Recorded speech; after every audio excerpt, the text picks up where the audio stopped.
Hello, everyone, and welcome to the 8th episode of Campaign 3 of Speedrunners and Dragons. Oh, and disembodied voice calls hello. My name is Adef, and I'll be your Dungeon Master tonight. Campaign 3 airs live on twitch.tv/Adef every other Monday night at 5 p.m. Eastern, and will feature returning faces, thrilling action, and stunning twists. Have you come to expect anything less from S&D?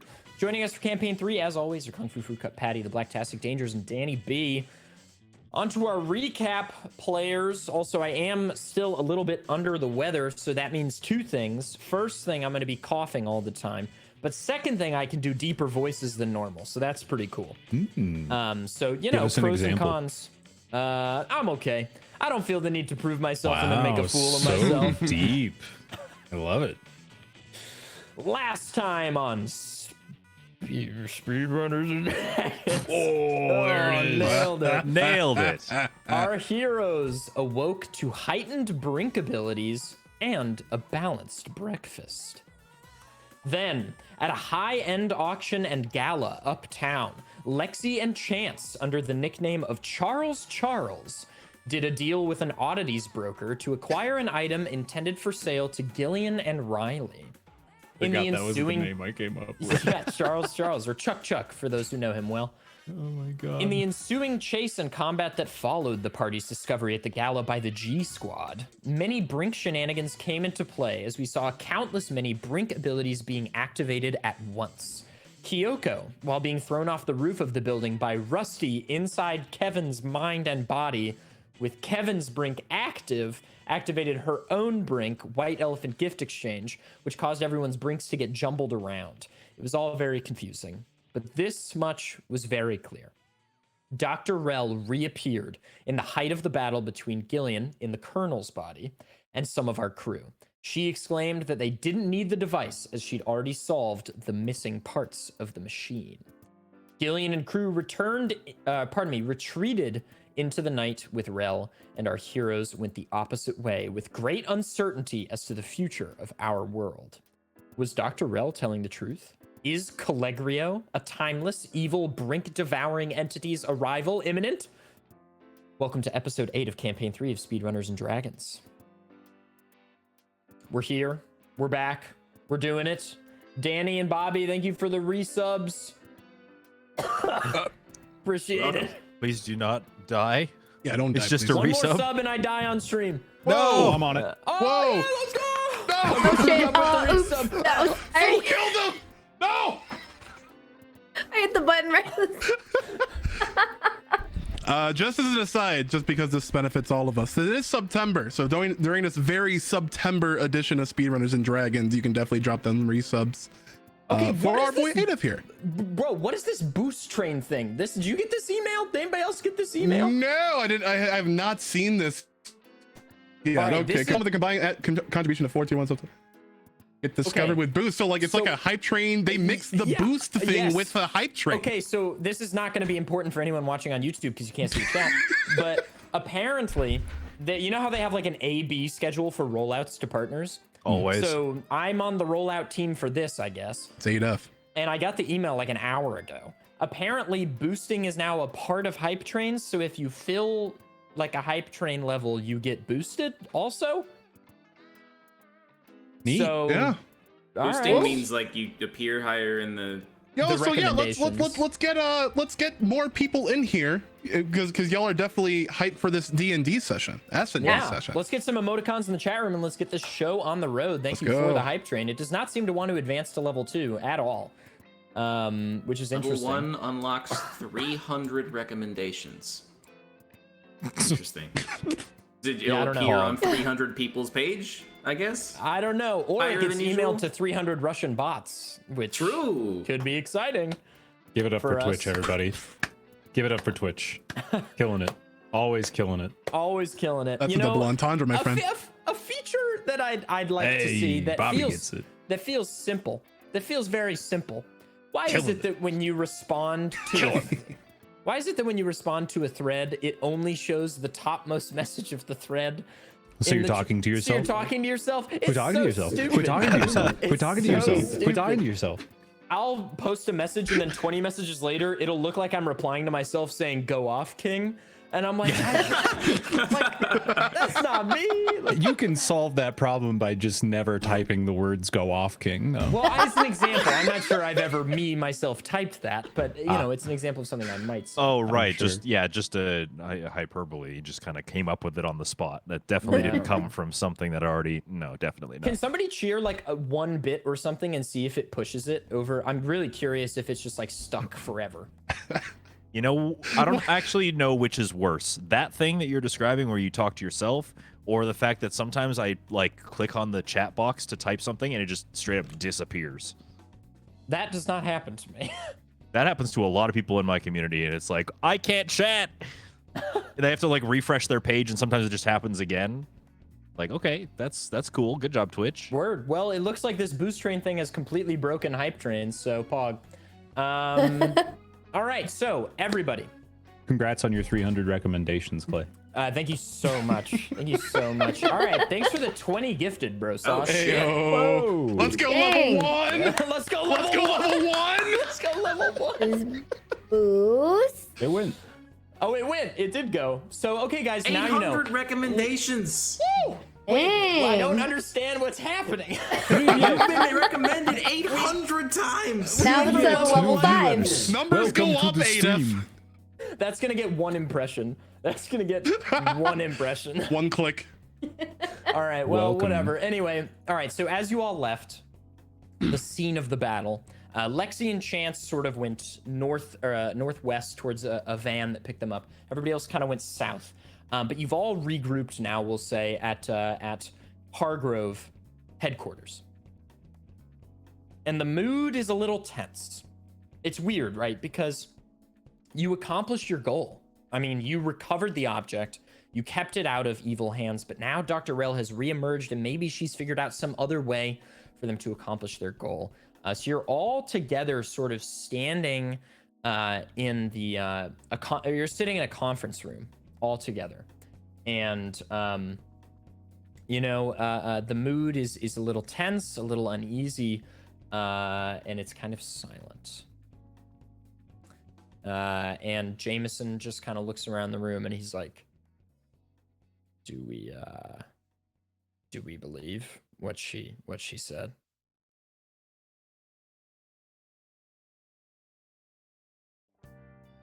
Yes. I mean, she's kind of the smartest one in the room, isn't she? Well, not this room, Hey. but you know, any room mostly. It's got to be true. Do we have any evidence that could back it up? I feel like the evidence is she's the kind of crackpot that would not say that unless it was true. She's clearly going after whatever her sick science fetish is that's going on. Maybe she's playing like double agent or something. Like she makes us distrust her so that the other people trust her more, but really she's on our side. Yeah, it's the classic Ada Wong tactic What's that? from Resident Evil. Okay. You've never. This is, I think, the first time Mamba has elected to explain a reference. This is the first time that instead of just letting it fly freely, he's been like, oh, I'll explain this illusion. Interesting. Please continue. So there's this guy, Leon Kennedy, right? Well, look. I agree with you saying that she's smart. She's definitely had our trust and a lot of our information. It's a classic UMA tactic, especially if she's aligning with likes of the Colonel. Yeah, but based on talking to other people, it just feels like she doesn't care about anybody and she only cares about what she's researching. I mean, I worked beside her for a little while when we were looking through things and I didn't get a lot of attention, I'll tell you that. I think she just cares about what she can study, which I get it. I've been there, so you What can the get hell is this? And I pull out the gas tube from my pocket. Dr. Sam walks over and she procures it from you. And she says, yeah, I'll run some tests on this and try to sort of reverse engineer whatever they were trying to do. and maybe we can come up with some kind of countermeasure. Look, I'll be honest, guys. I always thought my boss, Dr. Rel, was a little weird for sure, and her methods a little unorthodox. But she's an incredibly intelligent woman, and like dangerously intelligent now we know. I don't know that I'm going to be able to work faster than her, but I'll do my best. And Dr. Sam just walks out and clearly is going, and she's got a team of scientists from B Division that she's sort of brought with her to Hargrove, and they are evidently going to do some tests on this thing and try to figure out, what the heck it is. And Jameson says, well, I mean, we roughed them up, which is good. I mean, we showed them that we're not to be kicked around. We have fighting power, which is good. We prevented a more unified force this time, which I think was solid. But frankly, we're a mess right now. So get some sleep. We'll wait for them to make a move, and once we know, what the moves are, we stop them. That's really our only choice at this point. Yeah, get some rest for tonight, guys. Whatever Dr. Rel has planned, it's not going to happen tonight. I can tell you that much. I mean, it's going to take time. So whether it be a day or 2 days, or even if it's tomorrow, a full night's rest will do us well, I think. Roger. All right. Dismissed. Try to wake up at 0700 if possible. And then he stands up and he's like, I don't know why I elected for army speak. We're all kind of plainclothes citizens, but it just felt right. I don't know. We feel like we're in like a situation. I'm gonna stop talking. Go to sleep. Okay. And he pulls a cigar out. Yeah. Oh, you just going to sleep right there, Chance? Drops on the. It's like a mentalist act. He's been working Chance behind the scenes so that he can say, "Go to sleep." Just at the drop of a hat. That's good. That's good. Oh yeah, we got three mustaches on the team tonight. Cheers, Danny, gentlemen. Patrick, and Bobby repping the facial hair. Wow, powerful, utterly powerful. Yeah. And to think there could be 6. Not really. Not really. Not Wait. Something's happening. Foo's going somewhere. Who's going to come back with a mustache, and you two are going to look like idiots? Just absolute fools. Yep. Patrick has seen what it looks like when I don't shave for like 2 weeks I think to it try looks to pretty grow it out good. for a trip last year, and it is abysmal. It's like bad. Not this handsome. I think this looks pretty handsome. That is a Mario mustache if I have ever seen Good one. old Foo You're Selleck. right. Foo Selleck, that's good. I like that. All right, everybody returns to their chambers, I presume. Is there any business anyone wants to take care of tonight? Can boy. I go watch the research team tinker Sure. with the thing? Yeah, why not? Yeah, can Lexi offer any help? She was going to earlier, but then Dr. Sam walked out really fast. Yeah, you can walk over and ask, for sure. Okay, They're actually, they're like fastidiously working on things. As I you would love approach. to use the new skill I just got. Okay. Step aside, idiots. I have a skill. Write down. Okay.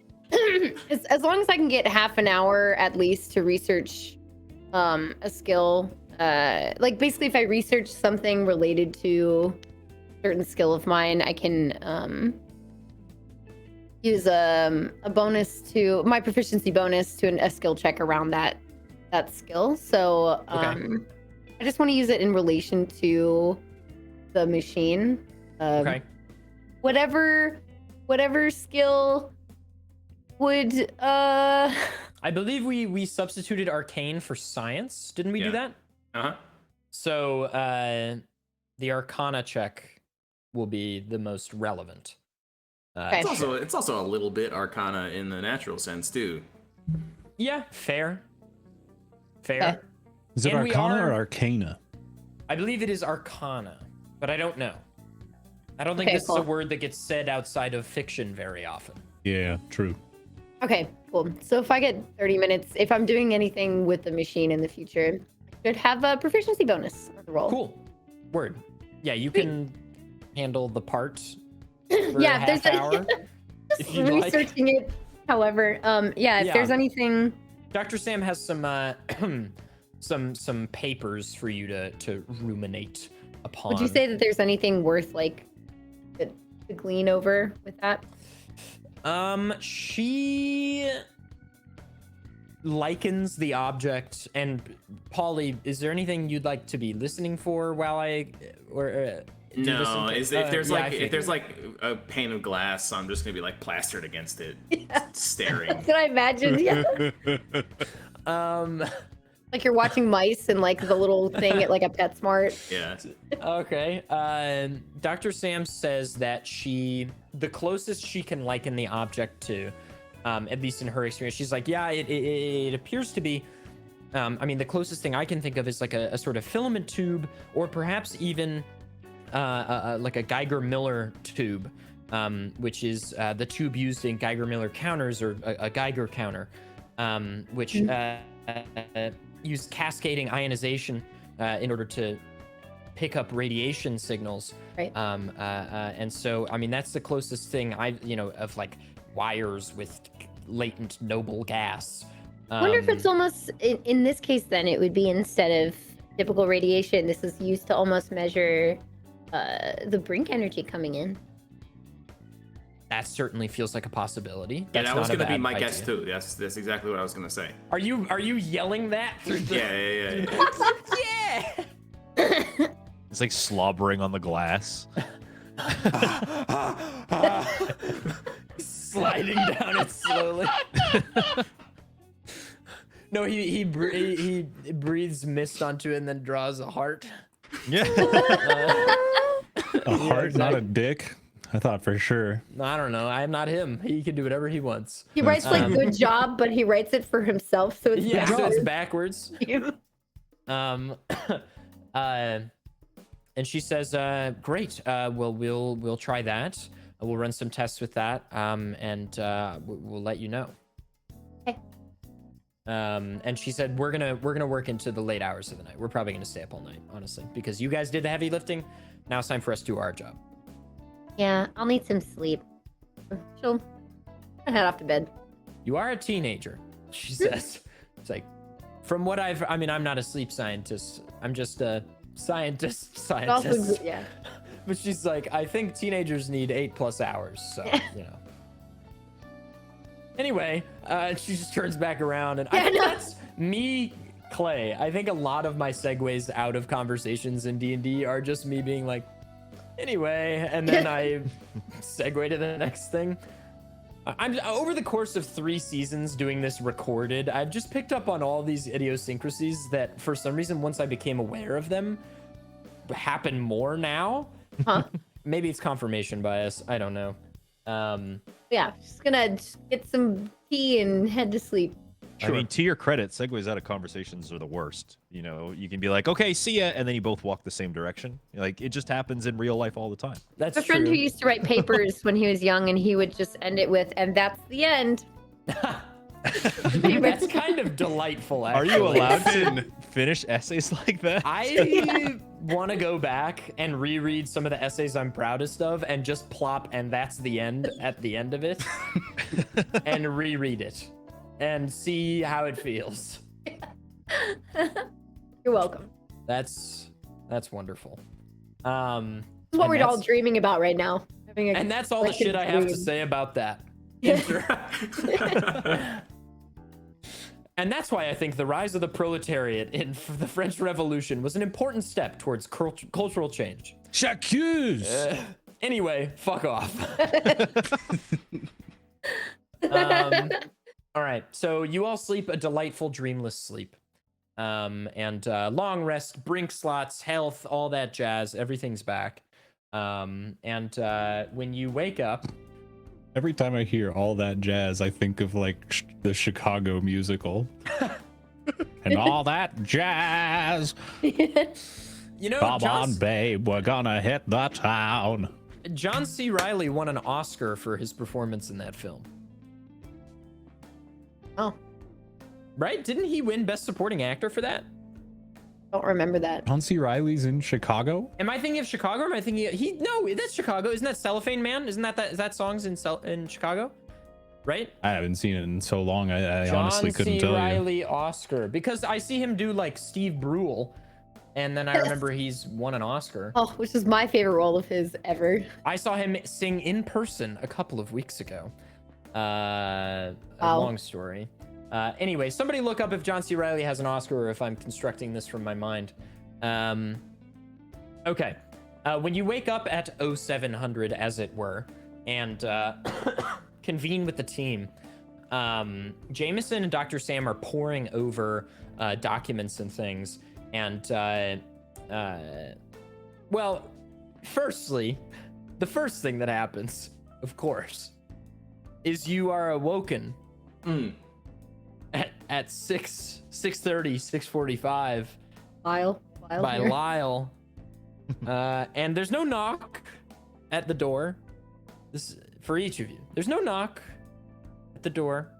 Merely a figure in the corner of your room. And he stands looking at you as you open your eyes. And he doesn't wake you up. It's that thing where like you can sense someone's looking at you. And so you just kind of wake up naturally. And then you wake up and then you swear he's there, but he's gone. That's how you wake up. Great. He's used to this. Is that simultaneous for all of us? He's in all of our rooms. I won't say. I won't confirm or deny that. You'll have to confer with each other what time it was when you woke up. And Who was it that knows? came up with the theory that Lyle is the brink eating beast that's been here for all eternity? Yeah, a couple I forget people- who came up with that. People but posited that in the chat last episode, and people also posited, I think the YouTube comments did too, posited that he is Miles from Campaign 2, That's which my are guess. all very fun fan theories. I guess we'll just have to see. Okay, he was nominated but didn't win. But yes, John C. Reilly was nominated for an Oscar, and also is Dr. Steve Brule. That man has range. So Most comedians do.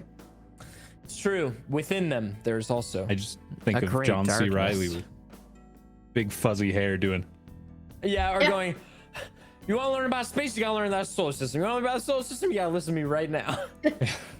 We got Venus. We got Water Planet, Pluto. Yes. This one doesn't have a name yet. What my all-time favorite Dr. Steve Brule quote is, "What does the devil say when you get to hell? Welcome to hell. Who gives a shit?" Okay. Anyway, wow, this episode we've been going for 30 minutes and nothing has happened. You went to bed? That's I had a true. nice nap. We sleeped. Sleep is valuable. I got to look up a YouTube video of the Chicago musical. He's segment. really That's good cool. in it. He's really good in the motion picture adaptation of Chicago. Yeah. All right, we're awake. Yes. So Jameson is poring over these documents with Dr. Sam, and as you file in after getting a breakfast, of course, which, by the way, naming an episode Industrial Milk Hose on YouTube got more views than the other episodes. So just worth noting for all you algorithm chasers out there. You know, we've got the tech now. We have the knowledge. You overhear Jameson say, he says, Sam, do you have any updates on where the missing machine parts from the other facilities went? She's like, yeah, I mean, I've been working on it. And you can see her hair's all frizzled. She's got a pencil through a ponytail that's all like frayed at the end. She's been up forever. And she says, I've managed to pick up a signature from them based on the samples we were able to procure, but tracing them has been difficult. Wherever they've moved them to, they're hard to track. I wouldn't be shocked to find out that they have someone with a brink ability for moving large objects. And Jameson's like, right. Oh, hey, good morning, guys. Everybody sleep well? Yes. Great. It's very emphatic. And Justin, who I often forget about, because he was gone for so much of the season, but is back.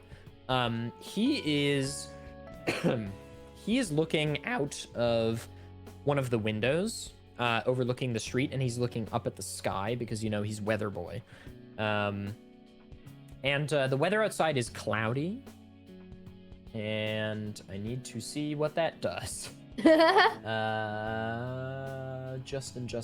There we go. Is that the teleporty one, or is that rain? No, that was night. That was moon outside. Moon, yeah. That was when it was It's moon moon out. outside. That's right. It is cloudy. What's the weather like? favorite weather. Pre-moon. Justin seems kind of apathetic, just kind of like whatever about pretty much everything. And he's like, "Morning, guys. Pretty crazy night last night." Sure was. Mm-hmm. Yeah. Anyway, I'm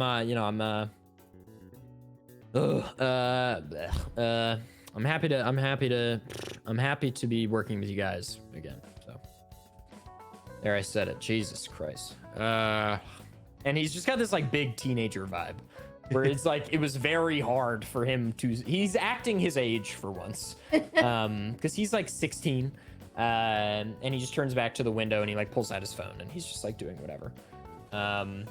You sense that he was very earnest about this, though. Like it was hard for him to say, but he does mean it. You know that obviously, given the change of the weather changes his personality so directly, can't really help it. Sam says, or a machine beeps in the corner. And Lexi, you're the first to notice it. The scientists are like so wrapped in their work, they don't even notice. Beeping. What does it look like? There's a beeping from a computer in the corner. She's just gonna walk over and check it herself. There are, on a map of New York City, there appear to be some blinking dots scattered across the map. Okay. Is there anything else to infer from that initially? Not really. You just see 3 blinking red dots across the city. Dr. Sam? Huh? Oh. Yes. Hi. Yes. Hi. Morning. I've noticed When did you walk in here? Hi. More important, I've noticed some blinking red. Something has been Just a alerted on this computer. It's a computer. What happens when 3 dots have been around the city?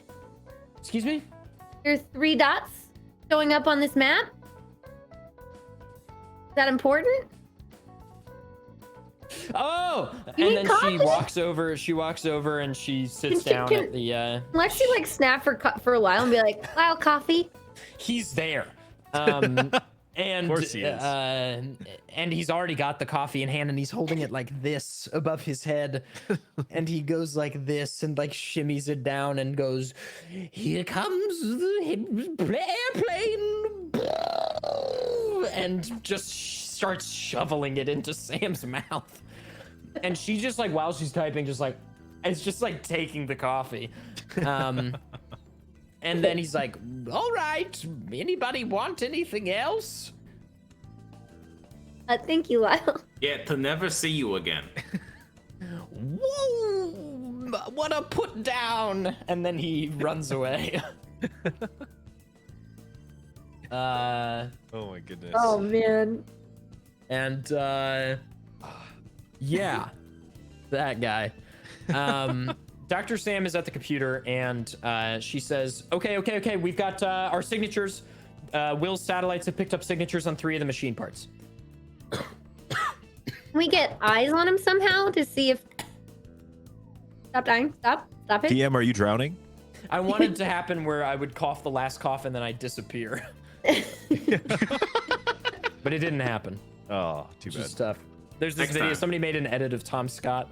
It's called Tom Scott Fucking Dies. And it's a video where he inhales a vape to demonstrate that it's stupid. And then he inhales way too much.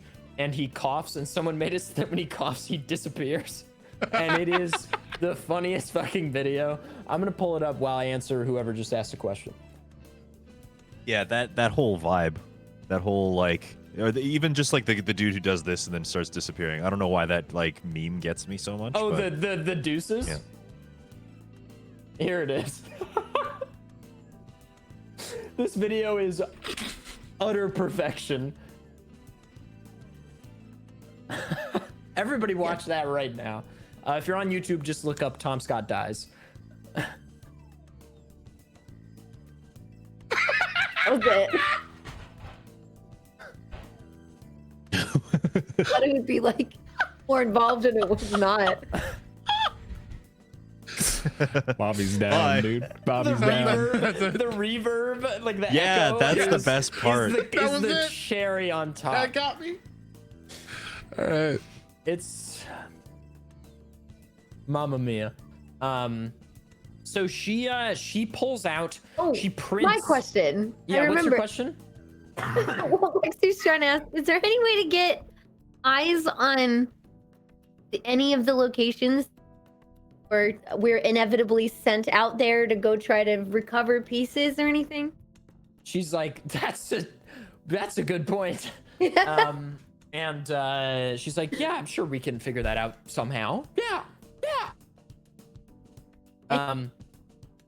She prints out a like scale thing of the New York City map, like with the subways and the roads and everything, and flattens it. She brushes everything off the table, and it's got the dots on it.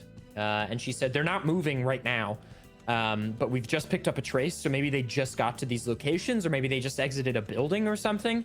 Ollie's gonna but- go on Google Maps and try to find one of them. Okay, so I can tell you where the three are. Richard, do we have the map of the New York City map that I procured for you? Or did I not procure one for you like I said I would, which feels more likely now that I'm actually recalling the events? All right, well, everybody just go on Google and look up, just go on Google Maps and go to New York City. And I can tell you where the three dots are. The first one is in Flushing.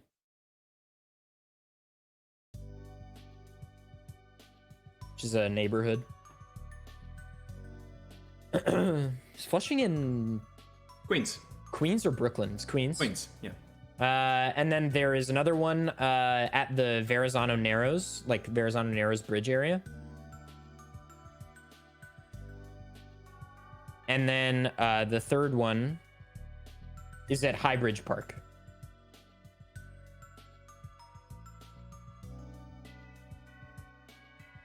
It's been too long since we've had a puzzle on this show.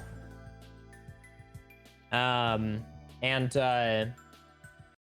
she says, What was the Okay. second one again?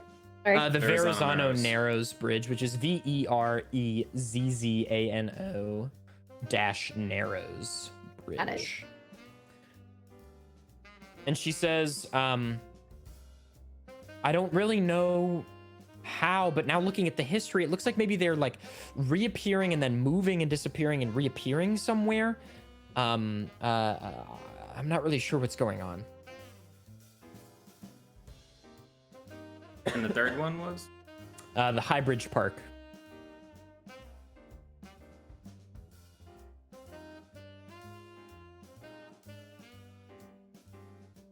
Jameson says, I don't know, what's a throwaway line? I'm too old for this shit, and he walks away. Too old for this shit. I've been a cop in dystopic city for too long. And she says, did we see any correlation here? Does anybody know how they could be? Why are the devices?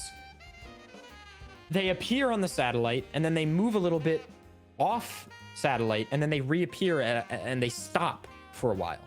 And then they move again and then they stop. Do you have locations on where they've been previously? She's like, not many. 1 second. She said, actually, she says no. For the sake of the puzzle, she says no. But after maybe 5 minutes of ruminating over this, they move. And I can tell you where they move to. The dots do? Yes. This is where they were in one place, and then they disappear for a bit. This is on the computer, and she just redraws them on the sheet of paper. She says that they were there, and then they disappeared off satellite imagery, and then reappeared and stopped. One of them, the one that's in Flushing, it reappears like maybe a mile southwest. And it's sort of in Cena Park, near the Mets Stadium. I think that's where the Mets Stadium is. That's the one from Flushing. And then the one at the Verrazano Narrows Bridge. It moves north about a half mile. Further north in Brooklyn. Or I guess that might technically be Queens that far south, I don't know. And then the one at Highbridge Park moves south about half a mile along Manhattan Island.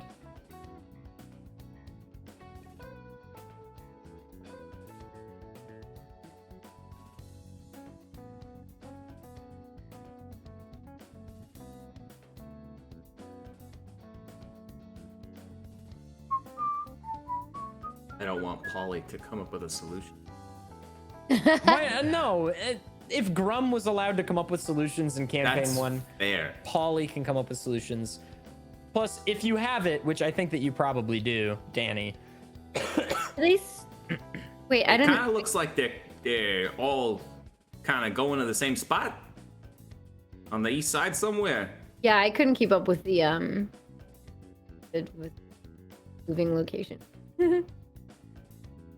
Seems like maybe the Empire State Building. Yeah, are they converging? She says, okay, they might be, but there's no way they could carry these in a car. These are long objects. A subway? That would explain why they're disappearing. Didn't we meet on the Empire State Building? We met with Steven. Met with Steven. She says, okay, subways, that feels possible. Because they're disappearing from satellite, which you lose cell service when you're in the subway.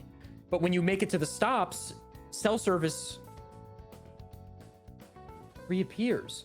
That's good. That's good. How big are these things? They're not they're like 5 feet wide, but they're like 15, 20 feet long each. And so I guess you could fit them in a subway car. Uh-oh, we got radio music. Hang on. Polly checks Twitter to see if anybody's posting about weird shit on the subway. He searches the subway hashtag. That's so fun that is a possibility in this world. That's so good.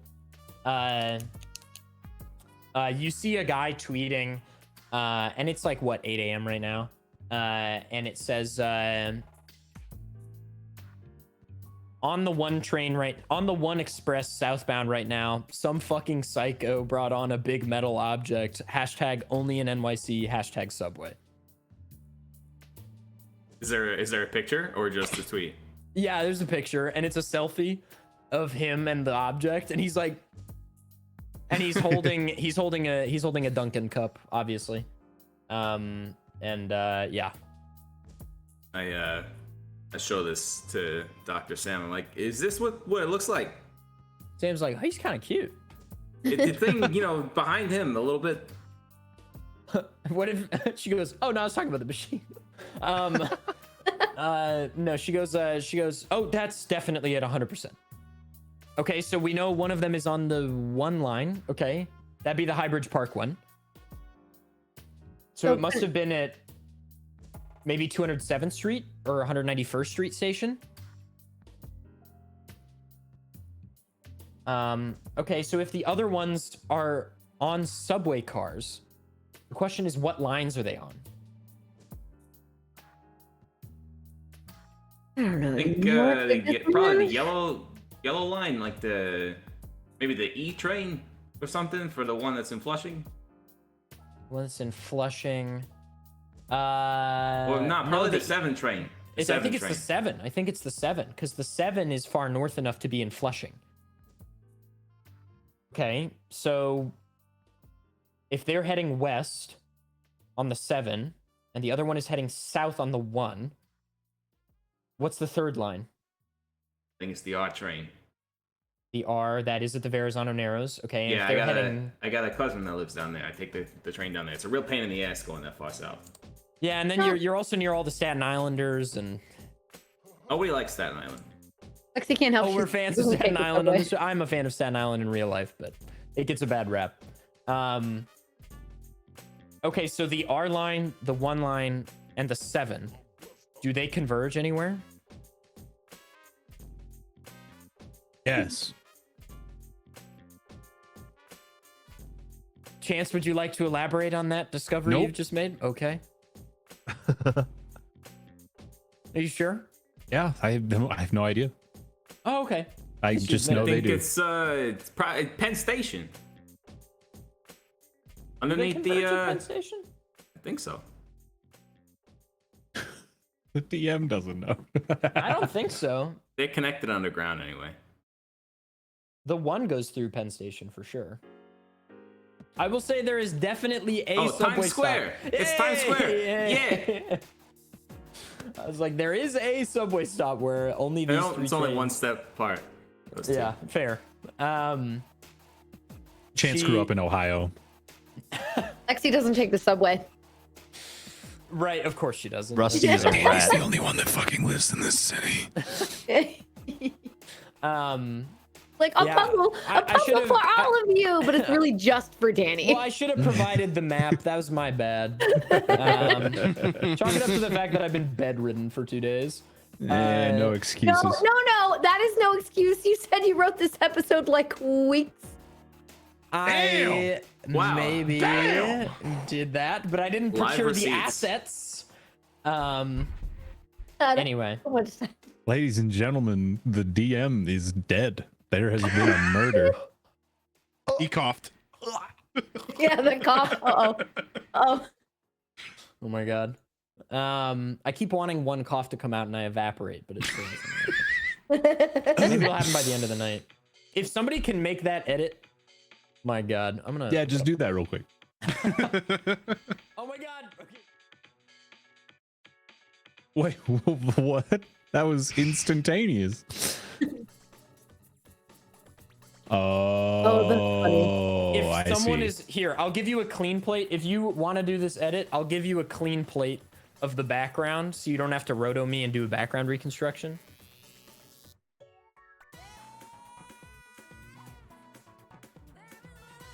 There you go. Next big cough.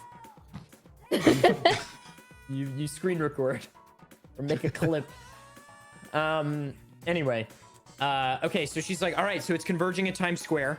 So maybe that's where they're taking the objects? Maybe that's where they're using them. That feels possible. I mean, we don't really know. Look, I can tell you they are making some kind of teleportation object. That's what we know. And Lexi, I tried funneling Brink energy through the tube, and it seemed to have a temporal reaction. There was like minor time dilation detected around it, very minor, but there is some kind of temporal reaction to the device. But that could be to influence time-space movement. I'm really not sure.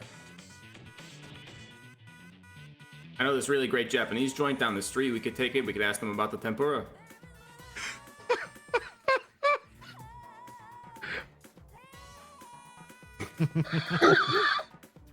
Japanese joint. Murdered twice in a row, dude. He's dead again. That again. I'd love to look into it, That but again. how much time do we have before these subway cars meet each other? 69 minutes. A half hour at best. Oh. Okay, great. So instead of getting eyes on the situation, we just kind of gotta go, don't we? Classic. Okay. Okay. Jameson's like, I'll call in the troops. Troops being the other 5 people.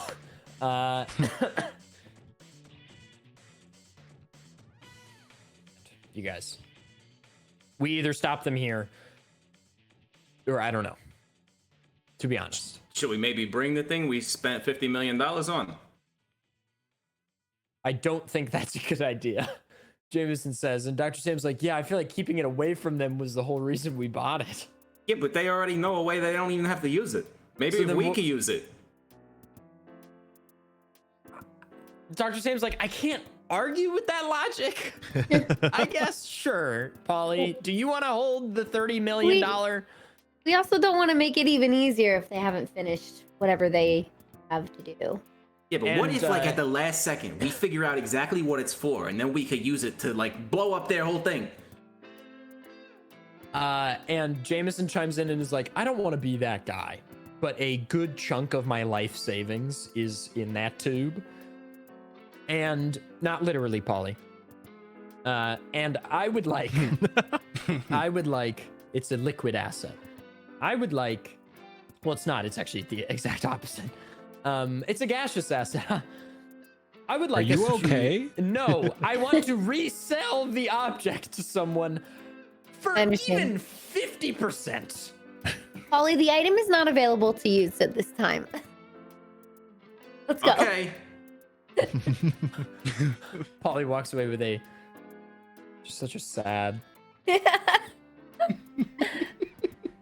What if we bring a copy of the object, but it's a booby trap, and then we give it to them, Like, You have to leave, like, and then it now. explodes their machine? like, oh, we Let's give split up up. and look for clues, gang. This is some SpongeBob level tomfoolery. Gotta leave like now. Dr. Sam's like, you're in luck. I 3D printed one last night. And she, and it is like literally a 3D printed, and it's polycarbonate on the outside, so it is see-through. And it's like, at a quick glance, it's a semi-convincing replica. I grab it and put it in my pocket before she can react. Okay. She thinks she's still holding it. She's like, anyway, yeah, guys, I made this last night. She looks and- and a dotted outline just like blinks in her Yeah, hand. yeah. She's like,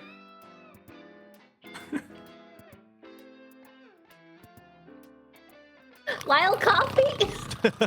she just falls asleep standing up. Lyle blanket. And Lyle appears and drapes a blanket over her and ties it into a little vampiric cape. And then, I made this just now. and it's made from my skin. And then he picks her up, fireman carry, and he waddles out of the room. Surprised he can carry her. I shouldn't be surprised. I'm not surprised. Worth noting, Lexi has never. Lexi, this is in your head, obviously, but you recall that you've never once felt threatened by this guy. Like, he's only ever been kind. Yeah, He's just weird. it's just weird. All right, there you go. Yeah, she's not surprised by anything because she grew up with him. Okay. Everybody's hightailing it out of there. And it's game time. So these are your final preparation time. Final prep time. Where are we currently? Like, where is the in the city? That's a Is this- great question. I'll tell you. Hargrove Electrics is Midtown Hell's Kitchen area, 52nd and 8th. Oh, so we could walk. Yeah. It's like 10 blocks. Not far. Yeah, you can absolutely walk. Let's get walking. Do we have like a way to know when those things get there? Is somebody gonna be here telling us when they get there on You the are computer? all given the earpieces again, the inner earpieces. Oh, You can yes. all communicate. Such childlike wonder. And Sam says she'll tell you when they're like 10 out, 5 out, etc. And she says, reminder that there's a fourth object coming from somewhere. But an identical one. She just doesn't have a tracker on it. Or a trace on it, as it were. Presumably in a subway. And Jameson's like, screw walking, let's take the van. And you all pile into the van. It is the 5 of you, and Justin, and Jameson, and Will, and Adriana. Wow, everybody. And Jameson's like, okay, you 5 have kind of done well of planning stuff so far. What's our method of attack here? How do we're gonna get there before them. What do we do? What if we Kill. just prevent the trains from getting to Times Square? That's what I was thinking. Okay. We could intercept. If The somebody wants trains? to drop off at a train station like 2 or 3 out and just be that guy that holds the door open forever, then the subway just never gets there. Jameson says, presumably they will have bodyguards. Jameson's like, actually, Paul, can you bring that tweet back up on your phone? Yeah. Please I stand do clear so. of the doors, as this subway is trying to depart. You want me to shut it down? And Jameson says, Station? what do you mean shut it down? Oh, you think you could touch the third rail, Pikachu? I don't know what he's saying, but maybe. He called you a rat. Hey, that's Well, me. that- No, no That's offense, rude. Rusty. None taken. It's like, poor Rusty. I mean, I can mess with the circuitry. That could work. One Just stop everything. right. It would take a One- lot of energy, just as a heads up. But One presumes that, and I have a hunch, and that's why I want to see the tweet. I'm willing to bet there are people guarding these objects. Polly, can you zoom in? Enhance. Yeah. Enhance. Facial recognition software. Yeah. The guy's got the pen in his mouth. Like, yeah. So they got. Oh yeah, there we go. So if you zoom in a lot, it looks like the colonel is sitting in one of the nearby seats, behind the machine. You can just barely see his beret. Hey, wait a second. You all say, crowding over the phone. And Say it. It's the Colonel. Yeah.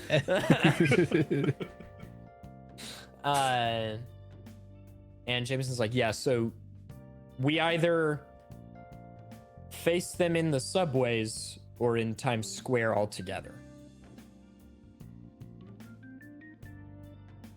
Do we have If they're, time? if they're separated right now, and maybe we could at least pick one of them off. yeah, If they need all the things, if we just get one of the objects, then we're messing them up, right? I don't hate that idea. yeah, definitely. Let me stop at least one of the trains. So why don't we give Lexi an escort of some kind and take her to one of the trains? Yeah, me and Max. Send battle combatants to a different train. How big was the object again? It's like 20 feet long, 5 feet wide. Oh. That's big. How they got it through the turnstiles, who knows? Maybe it's a Somebody bridge went and user. opened the emergency doors. Yeah, the emergency door. A hero, you mean?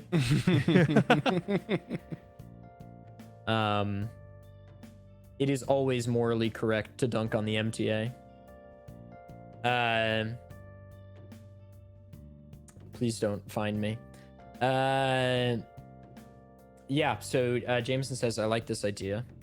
And then we should probably send a team to Times Square to be posted up. That's what I'm thinking.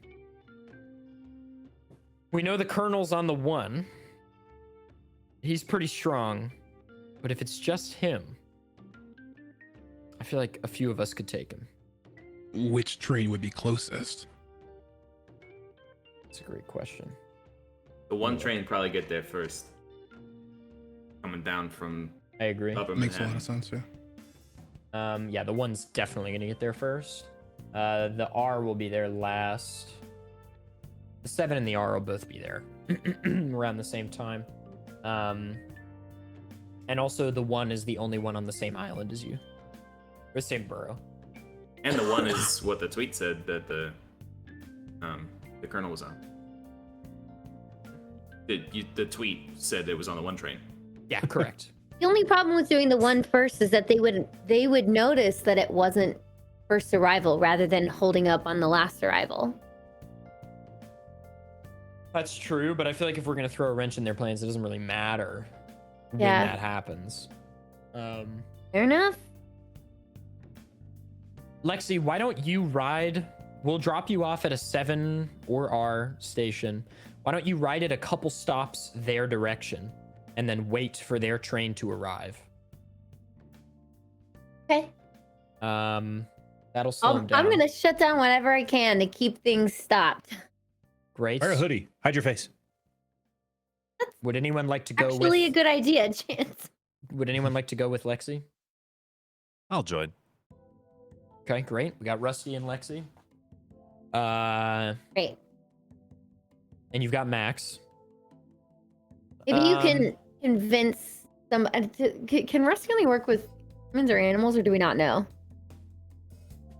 Rusty? We did. Yeah, you did swap with a person, Yeah. As of recently. right? Correct. Rusty, maybe you could help me get in to something secure, like wherever all the boards are. Perhaps I could do that. Would be great. Okay. And then he says, Like, this sounds less dangerous. Polly, your brink seems pretty battle equipped. You, me, and Will should maybe take on the Colonel. Mamba, do you want to join? Just how populated are these trains? I mean, based on the picture, and I don't feel like anybody's gonna want to get on that train. I don't know. It's rush hour.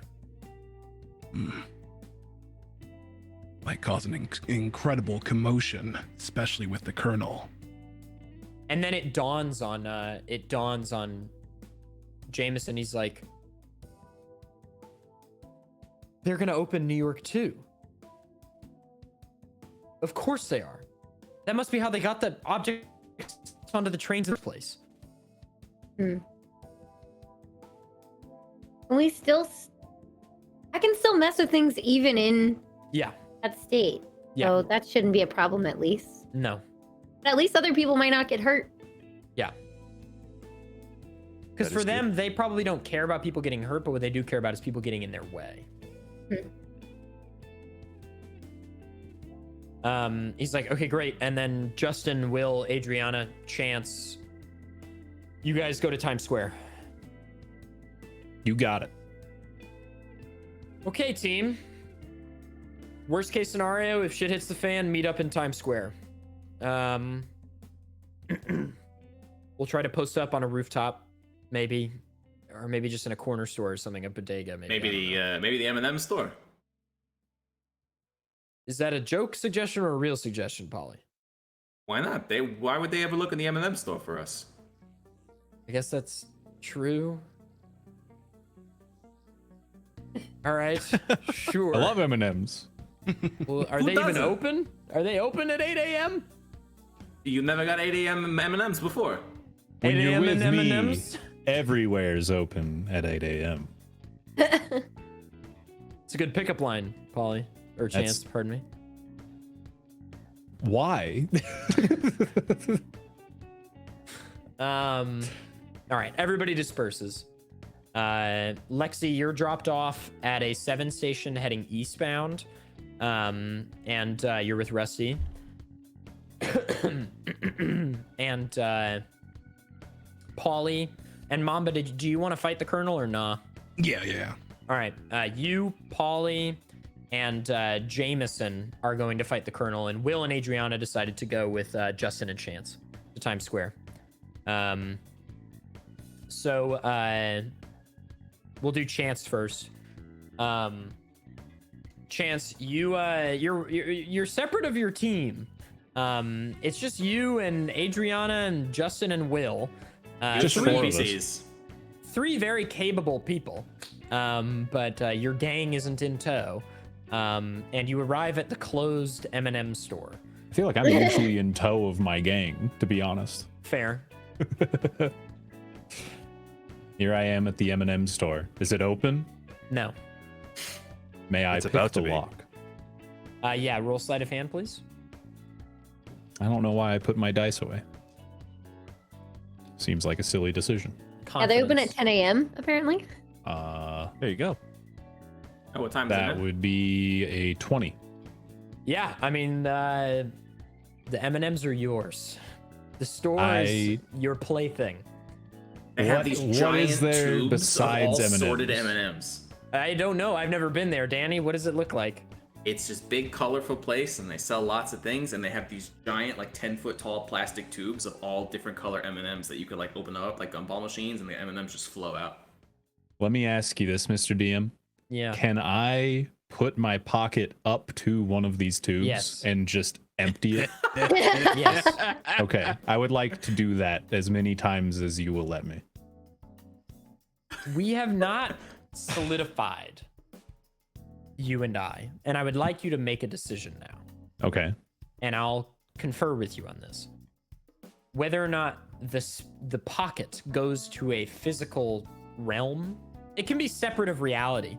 But is it a I always thought confined of it space? as in the Matrix when they're in like the guns. simulation and all the gun racks go Yeah, across. yeah. It's like that. So So, it's infinite. kind of both. Infinite, but like a It's space. in a physical space.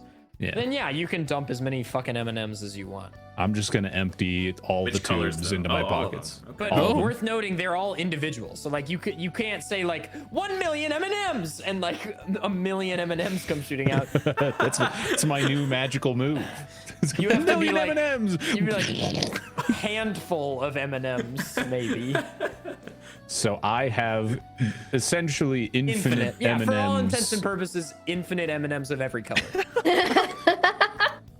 I'm just gonna put in my inventory M&Ms. The manager of this M&M store is gonna come in the morning and be like, "What the fuck happened with the night crew?" Yeah. He's gonna like pull the handle and nothing comes out. Oh, they're clear. You can see them. Yeah. You can Yeah. see they're empty. Oh boy. Check the security footage. It's just this dude in a trench coat going up to him, going like, How do they keep going? They're like not even mad. They're just confused. I am the M&M man. The M&M man. My M&Ms are delicious. Are you hungry? Man, good man to have on a deserted island. M&M If man. only it were sustenance and not candy. yeah, sugar. I did have a bag of Doritos at some point, but I ate it. Yeah, and there was stale cookies, I believe, from episode 1. And cheese. The crumbs. There was cheese. Yeah, the cheese. That's Do things age in the pocket dimension? This is another thing we have to decide now. I think yes. yes. I think yes. No would be too powerful. I It's agree. already very powerful. You could be like, all right, hop in, live forever. Yeah, exactly. Yeah, things age at normal speed in the pocket dimension.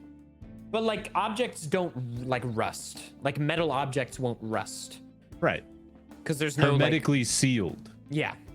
There's no But time like passes. oxygen. But Get you in, don't live have forever to- as long as you can hold your breath. Noted. But you There's don't- no oxygen. Well- Noted. Have you put oxygen in the room? I mean, Oxygen Open, flows in but every I time he can't- opens the pocket. I can't steal it unless you're Unless you take suggesting my that breath I am away. stealing oxygen, which would be hurtful, but would allow me to have oxygen in the pocket. Unless you take my breath away, Patrick. That's mostly carbon dioxide. That's true. Well, you know what you got to do is run up to someone right as they're taking a breath and then suck up the air right before they can get it. Get in As there, someone like, breathes in, I just whoosh the coat in front of their mouth and the air Fuck goes you. into the pocket. Your breath is mine. New York Times front page, breath bandit at large. Millions Calling- have to take second breath. His calling card is a pile of M&Ms on the ground. Positively ID'd by security cameras hundreds of times. Quote the NYPD police chief, he's not worth the time. He's literally an oxygen thief. Like, come There's on. a lot of it. Anyway, you're in the M&M store. You feel posted up. You've got positions by the windows, I imagine. Full of M&Ms. And full of Feeling good. M&Ms. Justin stands next to you and keeps asking for them one by one. He's like, "Can I have a blue one?" Yeah. I had no problem. I just keep giving them to him. He's like, "Can I Is have it a still red one?" cloudy? Yeah. There you go. Can I have a green one? Yeah. Can I have a green one again? Yeah. Can I have a blue one? Yeah, absolutely. Can I have a yellow one? No problem. Can I have a red one? Yep, you betcha. He hasn't eaten Waiting any for you of to these, say, by the I'm way. out of red. He's just I don't have any. just keeps putting them in his palm. That's fine. And Will They're is melting looking in at you his guys hand. like he's gonna fucking rip your throats out. He's like, and As a- Adriana just hands him the Financial Times and is like, just read. My character is chaotic neutral, so this is like heaven. Just constantly being asked for different M&M colors. Just always something that I have to focus on. Basically, ADHD. Yeah! Yay! Yay! Hyper fixating, hyper focus. Let's go. Here's a blue. Here's a green. Oh, thanks. Here's a yellow. Thanks. Another blue. Thanks. You want a green? Yeah. Here it is. Thank you.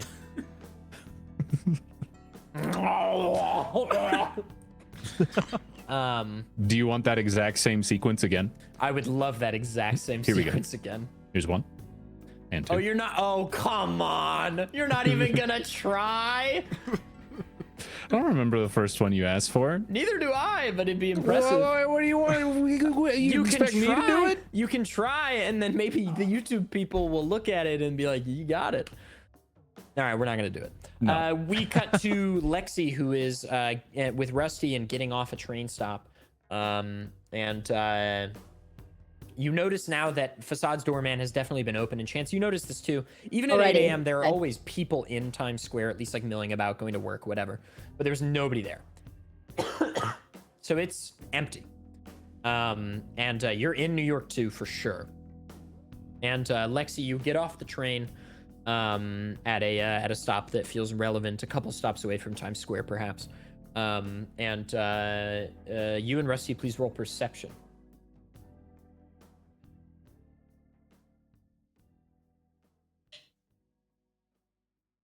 Rusty, what you got? 13. And Lexi? 6. Rusty, you notice, kind of looking around for like relevant electronics equipment. There is a We in the subway station already? yeah, because you Okay. got on one, took the train a couple stops, and got off. Just sort of expediting the process. Okay, I was like, Um, Rusty has to like teach her how to do it. Yeah, I guess you've never.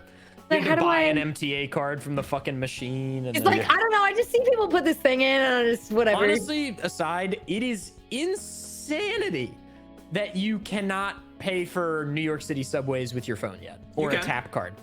Now Wait, you can? Yeah, it's recent, like last 2 years. I Very good. retract.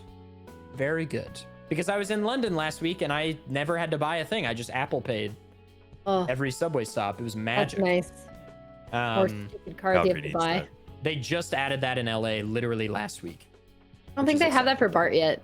Last time I was there, you couldn't do that. Oh, in San Francisco? Not a fucking Yeah. chance. Not on the most BART. Are you recent subway kidding that me? I took. That's recent Not Metro. on the BART. No shot. Yeah. Okay. There is a sort of MTA like employees only room that you can see. There's a door for it. You think what we need is in there?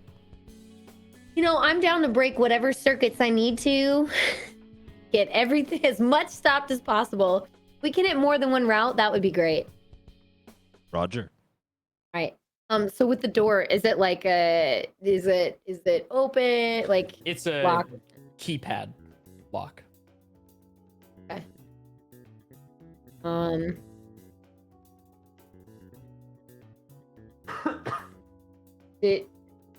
You think it could be just wiped out, like electronically just busted, or is it like Fizzled. I'm some of these electronic lock mechanisms will have a backup analog physical lock system that prevents that, but if you short the circuit because how those things work is like very rarely on a newer one, maybe it is a digital circuit where like literally it is going through like a processor, and then when the number is correct, it triggers a switch. But on the older ones, it's literally just like a circuit that switches when you put in the right. So yeah, if you short the switch, it'll open.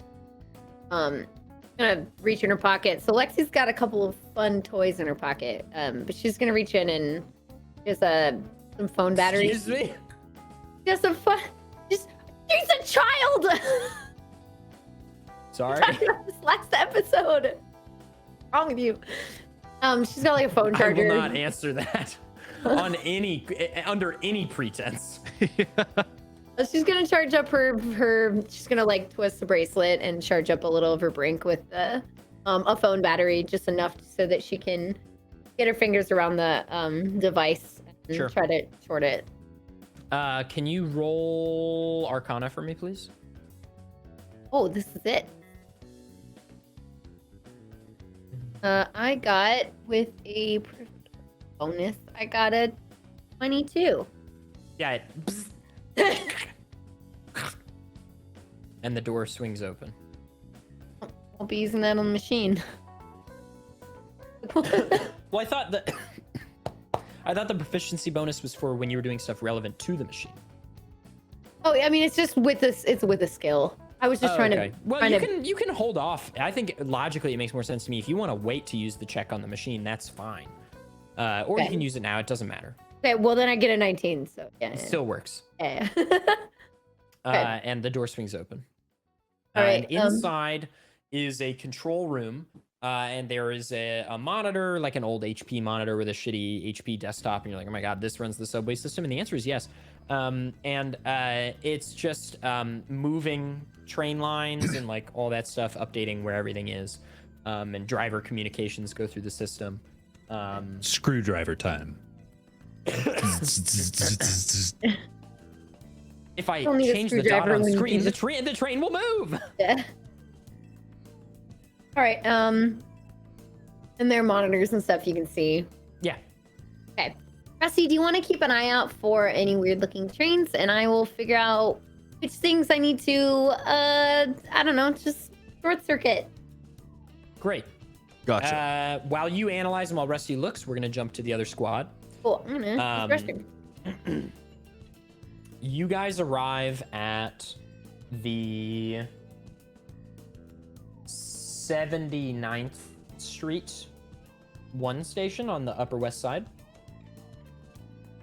And you sort of file out, and it is Polly, Mamba, and Jameson. And the three of you enter the station, kind of just post up, and Jameson's like, look, I've never really been one for surprise attacks, so if you guys are cool to just kind of take this as it comes, unless you have a better idea. I think it's best to do this quickly, so. Polly? I don't really know how we can surprise a guy on a train. I mean, he can see us coming into the car. That's Colonel. He probably already knows we're here.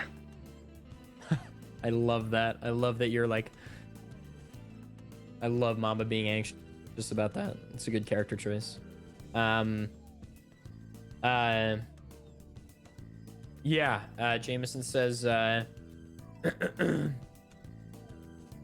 want to try something. And he walks over to an NYPD officer. And the two of them talk for a second. He'll roll for it. He'll roll deception. That's a nat 20. Woo! And he looks excited and nervous. And he walks back over and sits back down like this. Jameson clearly putting on an act. He's like, the train will stop here.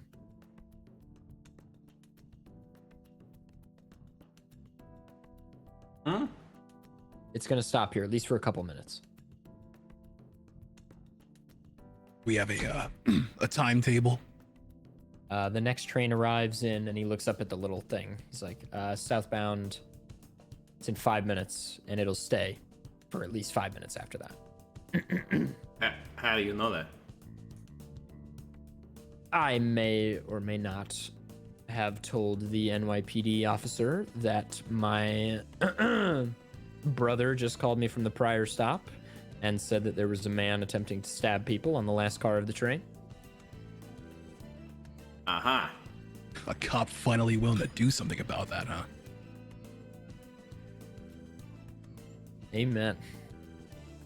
Amen. No, he's just gonna stop the train and turn tail and run.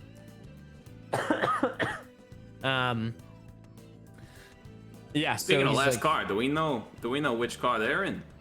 not the last car based on the picture, I hope. But if I had to guess, the middle somewhere. Whatever's closest to the entrance, because that thing has to be hard to move. Can we see one of the doors that adjoins between cars in the picture on the tweet? Yes, Is it a solid metal door or one with glass? it's one with glass. Okay, so it's not the one in the middle. No. Or wait, It's not the one that has the conductor in the center, I mean. I thought the conductor was at the end. There's ones in the middle, too. What? There's like a conductor, it's probably not the conductor, but there's a dude in a compartment in the center of the train. Oh, that's in, right. like, And the he middle leans out cars. the window and looks to see that everybody, and then turns the key. Yeah. It is that one. It is that one. Yeah. Oh, so we know exactly where this guy is. I relay as It's much. designed to be in the middle car. Yeah. Word. So you have that information, you wait 5 minutes presumably, and then you hear the as the car begins to pull in, you see the headlights of the train as it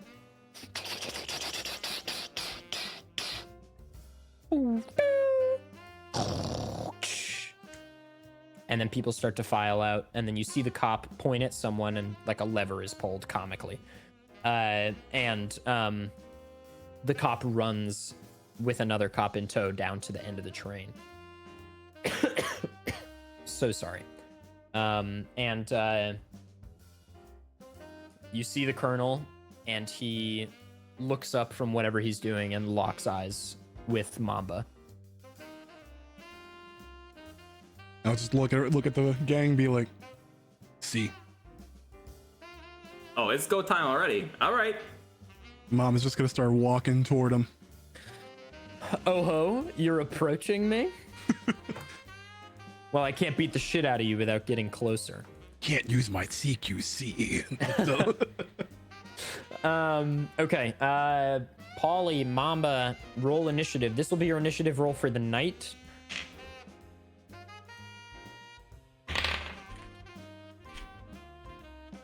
Paulie? 21. That is a Mamba? 15 on my side. Okay. Jameson is a 2.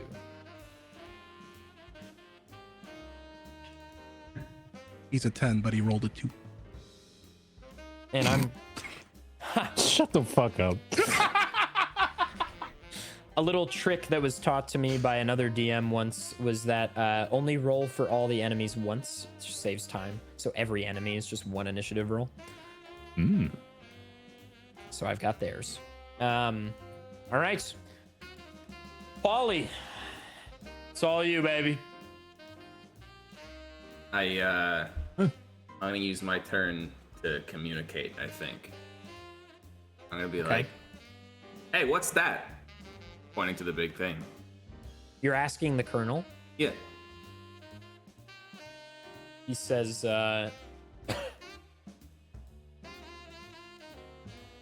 it's none of your business.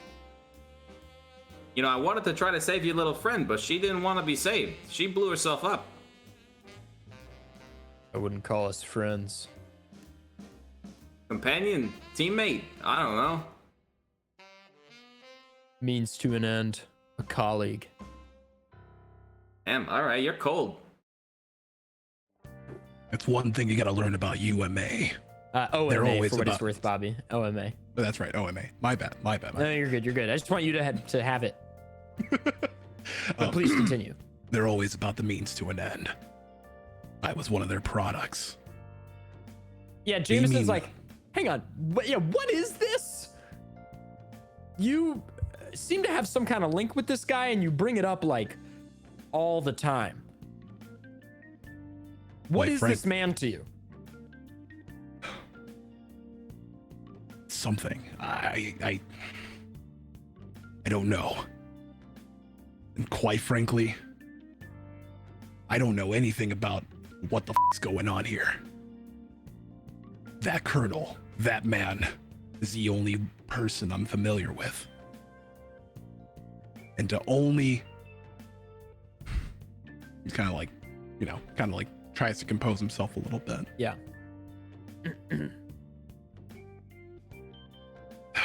Quite frankly, I could give less than two shits about New York 1, Earth 183. I just want my answers, and I'm gonna get it from the colonel.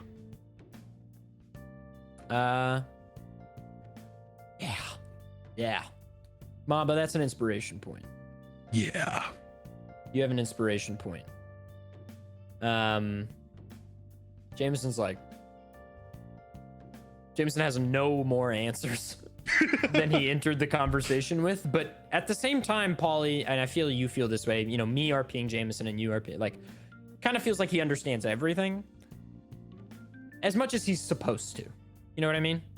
Like, there are some secrets that aren't meant to be known, but you can still understand.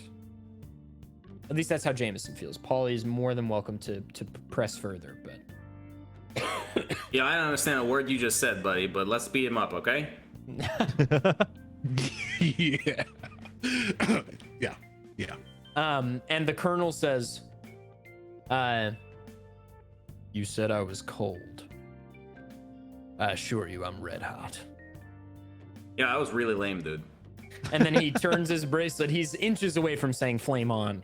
But he turns his bracelet and do I have him on here? I do, thank God. And he says 1,000 flames and Paulie, I'm still gonna give you your turn. Oh, all right. So he's not I guess he's not flamed up yet. He's preparing to flame up. Okay. But it is your turn, Paulie. Cool. Well, always attack a dude when he's powering up. Go the Goku route. That's just dumb. And then I'm going to try to hit him with my brass knuckles, and that is a 12 to hit. That does not hit. Okay. I have an extra attack since we are past level 5, so I'm gonna do Let's that go. again. And that's a 20. Oh, And that 20. score! Talk about Paulie! All right. That is on your family. 11 damage. A quick 1, 2. Holy shit! Just like straight to the face. Yeah. So you just like JoJo style. I'm imagining just like walked in, like plop the brass knuckles on and just fucking clock this guy. I love it. 11 damage is no small thing on a human being. So excellent. And he doesn't even flinch. He like his head turns and then he turns back to you. You stand there. Paulie, you gonna stay there? Yes, I am staying right in front of him. Great. Is that the end of your turn? There is. Okay, Mamba, it's all you. Mamba with the machete, baby. Let's go. Gonna be dashing up to Colonel. Yeah. Oh, we got puppy cam. Let's go, Corbin. Let's go, Corbin. The Corbin, best. put your head on right. What are you doing? That's how Corbin was meant to sleep. I'm gonna run up to the machete and I'm Oh, he's stirring. Ah, Big yawn. Big yawn. Let's go. Yawns It and is illegal. stretches. It is in the American Constitution that you must say big yawn whenever a dog or cat releases a yawn. Yeah. And big stretch too. You go. Yeah, Oh, big stretch. Big stretch. Can we say big stretch? Yeah, sure. Say with a bunch of e's. It's we hold these truths to be self-evident. You must say big stretch. We the he's people a in good order to boy. form a more perfect union, etc. All right, Mamba, hit him. We got an 18 on the first one. Hit. All right. You want me to just do damage calculation now? Or... Yeah. Okay, yeah.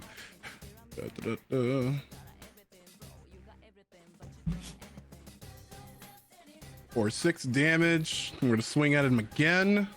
Okay. How close and or far was he? Like what, like distance wise? Because I have It's like something I 20 feet. can't- Okay, sure. Because you had to like step over the machine. Yeah. I'm assuming 13 does not hit. Correct. Okay. So before I do anything else, I'm just gonna use the rest of my movement speed to create like 5 feet of distance between he and I. You There's will like- incur an attack of opportunity unless you can disengage. But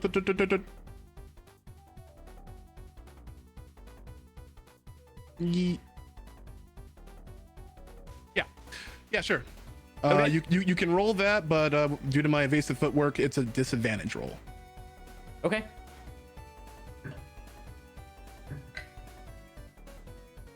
Does a 19 hit you? Yep. Okay. He returns the fire with brass knuckles. And does 10 damage. Okay. Just as you walk away. Ow! Hate to see him go. Love to watch him walk away. Okay. It is now the Colonel's turn. He's flaming on. He turns his bracelet, says 1,000 flames, and erupts into flames.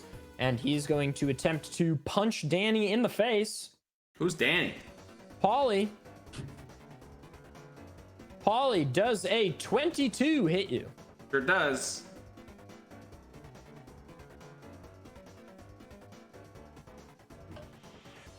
Oh!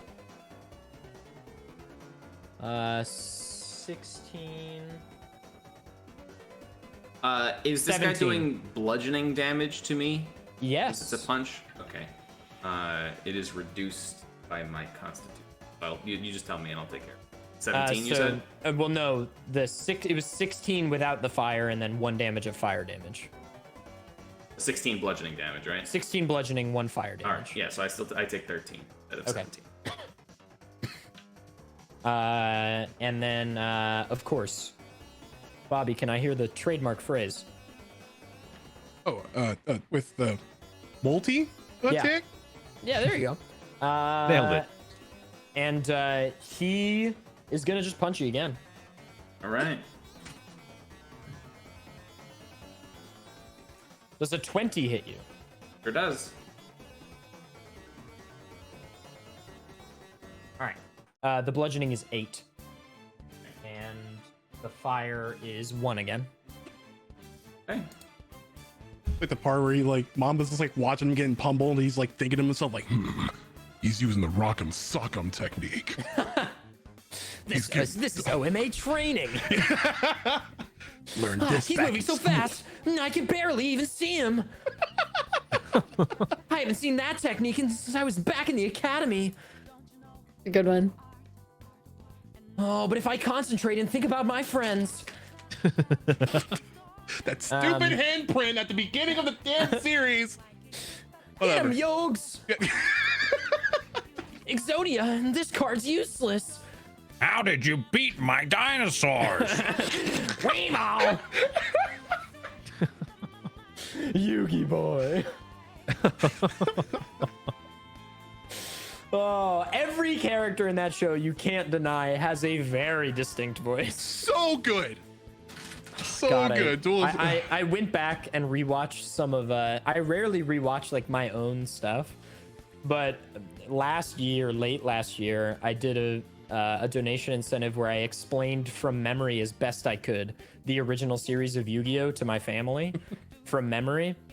And I rewatched some of it, and it's very fun watching them ask me questions about this insane show. It's a good time. Anyway, it's Jameson's turn. Jameson's bringing out the scythe, baby. Ooh. Jameson says Hell's Agent, and the base scythe appears. Not the red one with the timer, but the normal scythe appears. And he points it. Well, first of all, he puts a cigar in his mouth, and he slices the tip of the cigar with the scythe, which lights it. And it begins to, and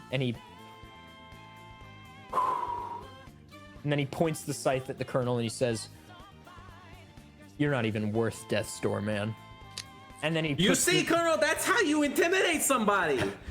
And then he puts the cigar back in and just fucking expertly swings over Polly's head to slice the colonel's face. And he will roll to hit. Please miss after all that. Yep. That is a 21 to hit. Ooh. And he also has multi-attack. The multi And that's a crit. That's a 20. A critical attack. Okay, so that is, the first one is this. This guy's got plot luck. That's 16 plus dex, so that's 21 on the first hit. That's not the crit. This Final Fantasy NPC, I'm 50 levels higher than you. That's 21 and 25. Just did 46 damage. Damn, Sephiroth, level 48, Quake Just 3 ass. Fucking I'm mad. fucking Black Mesa looking ass. Covenant firing. And he and slice and the colonel is bleeding. And he staggers. And as the scythe is pulled back, it's burning a little bit. And the colonel is on death's door. He is kneeling, and the fire is dissipating, and blood is oozing out of his body. He's on death's door, man. That was not smart. Suffer. Yeah, that's it. Mamba, if you'd like to speak to the colonel or finish him off. Jameson says he's all yours, and the scythe disappears.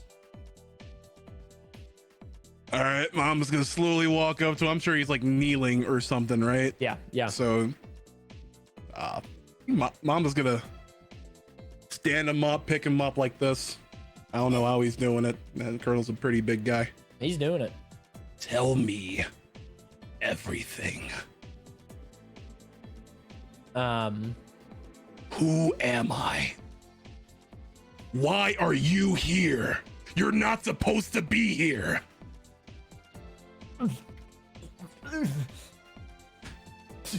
He spits on you. And it sears your face a little bit. Ooh. A 1d4 damage. You remain strong. And he says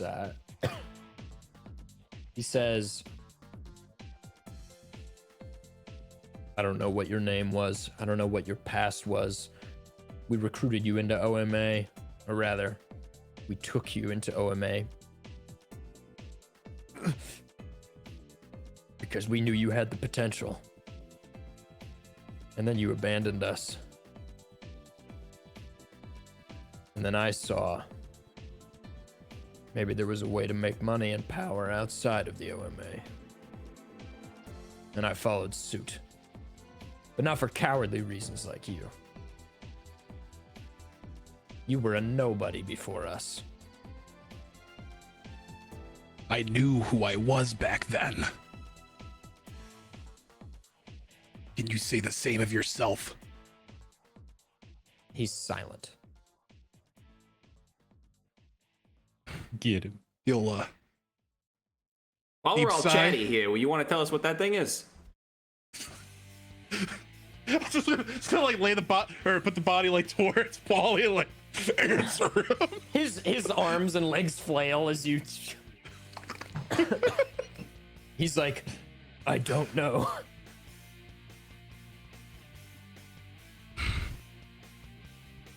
All right, back to you. No. We gotta deal with this thing now. As for you, he's going to look down to the ground and cast his own shadow pool. Slowly lie the. I almost said general, Jesus Christ. Slowly lie the colonel down as he mutters under his breath, 6 feet deep. As the colonel slowly sinks, bubbling.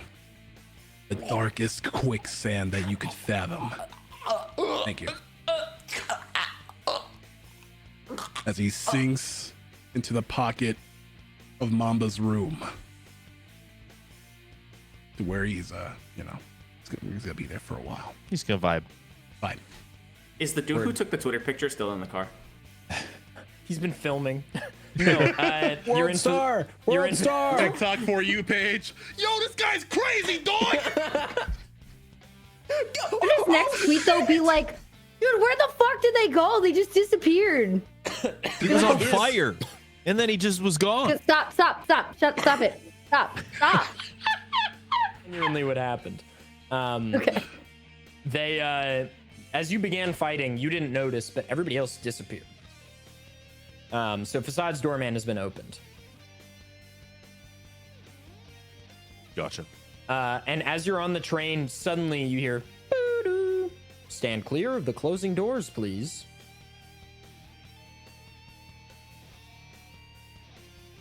I radio in to our earpiece Yeah. before we leave the station, and I tell them we got the thing. The colonel's down. And Dr. Sam's like, "Can you move the object?" I try to move it. Is it on wheels? No, surprisingly. And it's like over 1,000 pounds.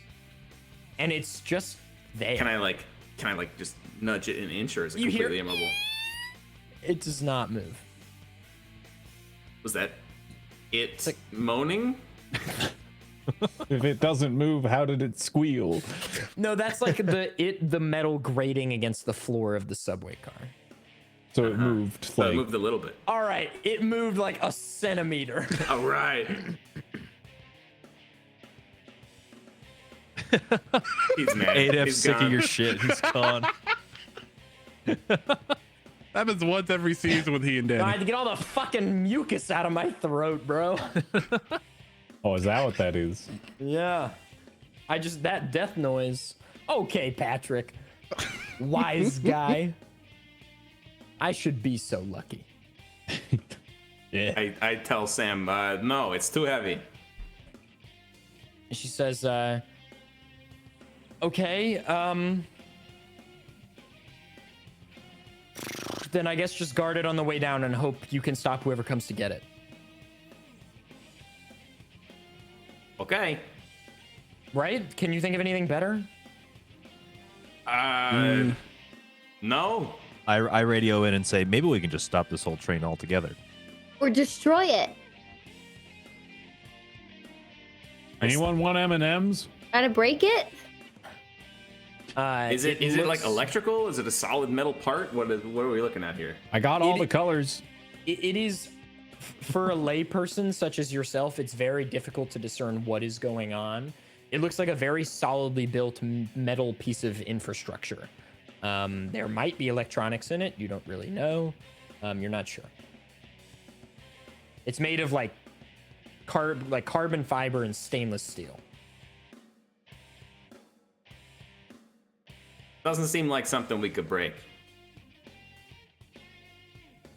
Not without some serious firepower. Maybe we could stop the train though. But then it's just stuck here. What do we do then?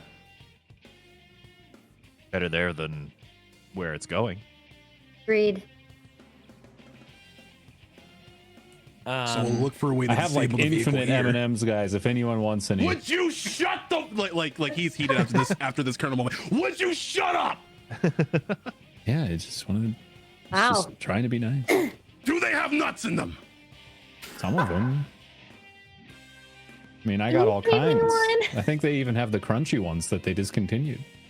The blue packaging. Yeah, with the orange M&M. Yeah. Are there any dark chocolate? No. Okay. No, stupid. Idiot little girl. I Stupid. get a lot of junk food. Still got them in the UK. I know. So the train doors close while you guys are discussing this, and the train begins to move again, southbound. Okay. Were you gonna switch to someone else, or Yeah. did you want like extra? Okay. Okay. Unless you want to do something. Nope. Okay.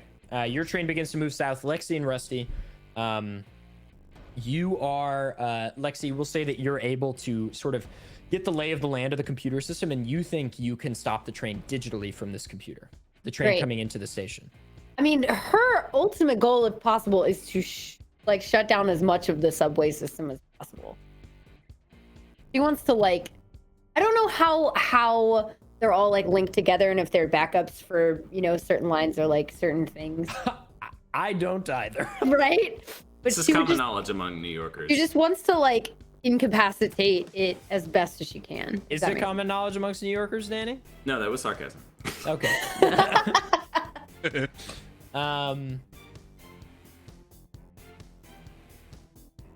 Yeah.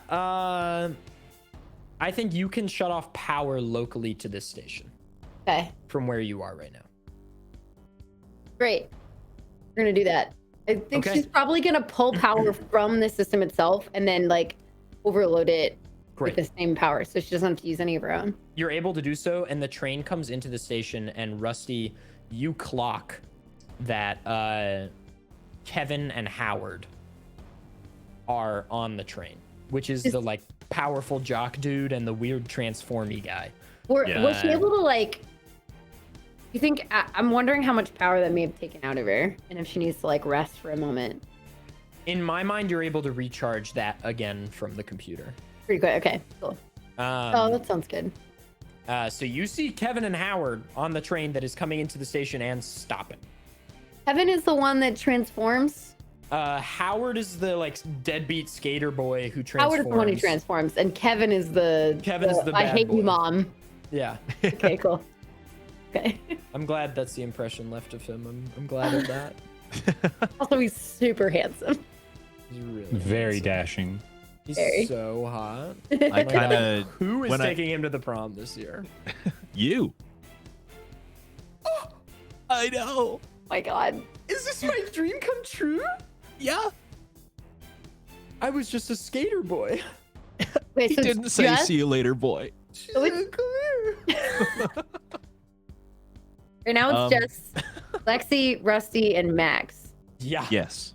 And when I see them, I kind of run to Lexi and pull on her pant leg to get her attention. Yes.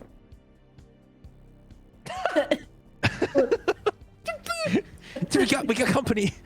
Can I see through a monitor, through a window or something? How do Yeah, I? you can see the security camera. The CCTVs are on backup power. And you see the two of them, and the train comes to a close, and they're the doors don't even open, and they're Yeah, they can't open because the train would be off. Okay, this is gonna give us a minute because they're gonna have to find a way to force the door open. That's true. and this is common New Yorker knowledge. It's not very hard. Yeah. Just pry them open. Yeah, or stop them from closing. Don't lean on the doors while the train is moving, friends. They're not that sturdy. Nope. Some of them shake while the train is moving. That's The good. New York subway system is a little old. Okay. So, oh boy, these two. Can you get in their heads again? I was thinking just that same thing. Great. I need to be in eyesight of them, I'm pretty sure. I mean, Max is here to help as well. I could also, so I have magnetic sand You let me know who you're jumping into, and I can try to blind the other person. That sound like a good plan? Works for me. And we'll incapacitate one that way, and we can figure out the best way to restrain them. Try and secure me in any way that you can, like tie me up or something, so that when we switch, nothing bad happens. To in the your rat body. your current body. Yeah. Okay. Is there like any kind of like? There's a roll of duct tape nearby. Handy. Don't worry, Max will keep you safe. Or no, I'll put you in my bag. There you go. That works. Right. We ready to go? Let's do it. So she's gonna offer to hold Rusty in one hand, and then reach in her bag and get out. So she already has charge buildup. She's gonna grab one of those bags of like the magnetic sand and be like, Going into battle like Max defense mode. Like, just us. Here we go. and I'm just in the palm like this. Let's go. So you guys are walking towards the train. Well, And probably Howard, very like sneaky because I'm gonna stay low Yeah. and small. Kind of just Howard sort and of Kevin peeking. by this point are trying to pry open one of the far doors of the middle car, and the doors are opening, and you get a glimpse of them, Rusty. Okay. You see first. Howard's the one that does embarrassing stuff. No, for that's Kevin.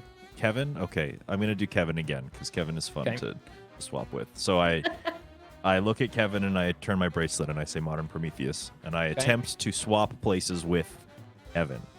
They need Okay. to make an intelligence saving throw. Okay.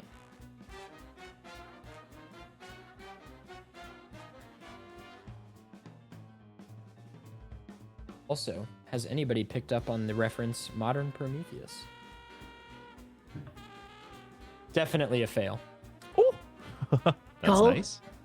That's nice. We Is like it that. about not being able to run out of the way of a object moving towards you? No. No. Prometheus has a is the lot- name. Wasn't it like the name or something of?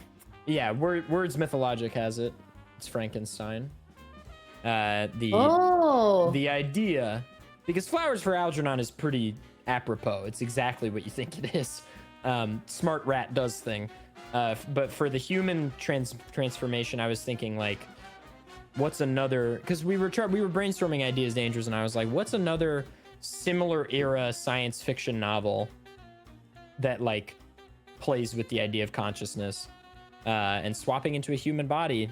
Frankenstein, and the actual title or the alternate title for Mary Shelley's Frankenstein is The Modern Prometheus, because Victor Frankenstein gives the monster fire, i.e. intelligence. Life. Yeah. Anyway, there you go. Little book report. If you haven't read Frankenstein, read it. That book slaps. It's pretty good. It's a great book and a classic. Anyway, Should all right, also Rusty. read I Have No Mouth and I Must Scream. It's a Can short that? story. Very good. Lexi already. It has tell? nothing to do with anything. Just you should. All right. Can Lexi tell that they've swapped? They swap now, and yeah, because the Rusty starts wriggling. Okay, she's gonna swap out for the duct tape and just start trying to tape him up really fast. Yeah, while you're he- able to without much combobulated. trouble. Yeah, and then I guess when I take No, the this place. is fine. She just puts a little bit over the. I don't know. Yeah. Chew through something, but Some heavy rat oh, she's gonna bondage. tape him. Since she was kind of leaning out the doorway, she's just gonna go back and tape him to like the chair in the security room. Yeah, Okay. he's wrapped Well, up and then. You don't want to leave him there. I mean, it's just she'll grab him. It's not that. Okay. Not Alright. taped down that much. Just because a rat can start chewing through anything. So if the guy realizes what to do. Howard hasn't noticed that Kevin has swapped. Your hands are still as you swap, you feel yourself pulling on the door. Right.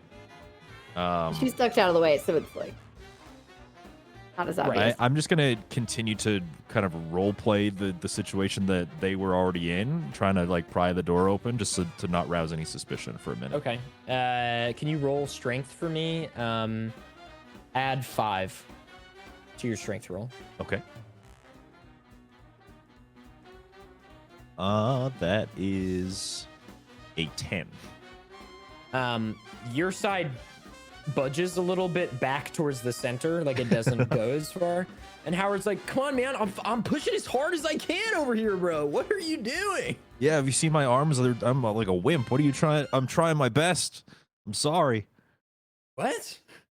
I mean, and then I just get naked again. He's like, oh, God damn it, man. I'm fucking, God damn it. Maybe this will help with the strength, okay? Oh, I guess. Are you Should gonna I- activate your brain? Yeah. Or are Oh, we just right. gonna stand here? Duh, okay. Do that. What is Kevin's brink called? I'm a piece of shit. I mean, basically. It's called Devil's Advocate. Right. So yeah, turn the bracelet, Devil's Advocate, and I'm hoping. You have a surge of power. Yes. Do I need to roll strength again? Nah, you're able to open the door just fine. Okay. In fact, both sides on your own. So I was like, man, she done that from the start, bro. It's exhausting, okay? It's exhausting. You sound weird, man. Don't worry about it. I'm a little bit self-conscious, maybe. Put my clothes back on. You got a massive cock, bro. What is there to be self-conscious about? Yeah, there's not even anybody around. What am I saying? Thank you, by the way. Yeah, Thank you. man. Thank you. Look, I'm not personally into that, but I can respect that. Yeah, a you can massive, just a very impressive package. You know, Just so. keep on complimenting it. It helps the ego. It does. Yeah, dude. Sure, man. Yeah. Do you want to like feel my muscles or something? Nah. Do you want to like feel my cock? I could not look at this. She's like, oh my God. Thing. Anyway, I'm in the trying to room. stall some time so that Lexi can do the whole blinding part of the thing. I'm just not sure I'm if that sorry. was That conversation was a little distracting for her.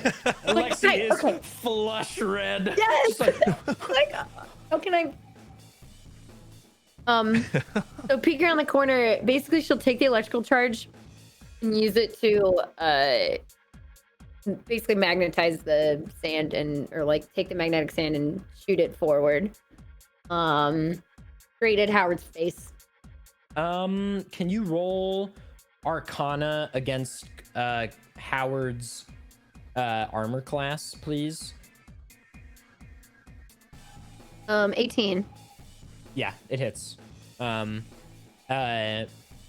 Howard's face is covered in these iron filings, and he's like, "Fuck, shit, Someone got into his eyes. bro, my eyes Say, Max. hurt." Max, go! And she's sending off Max to run up and punch him in the face. Jesus Christ! All right, roll to hit. Try to incapacitate. He has whatever. I'll figure it out.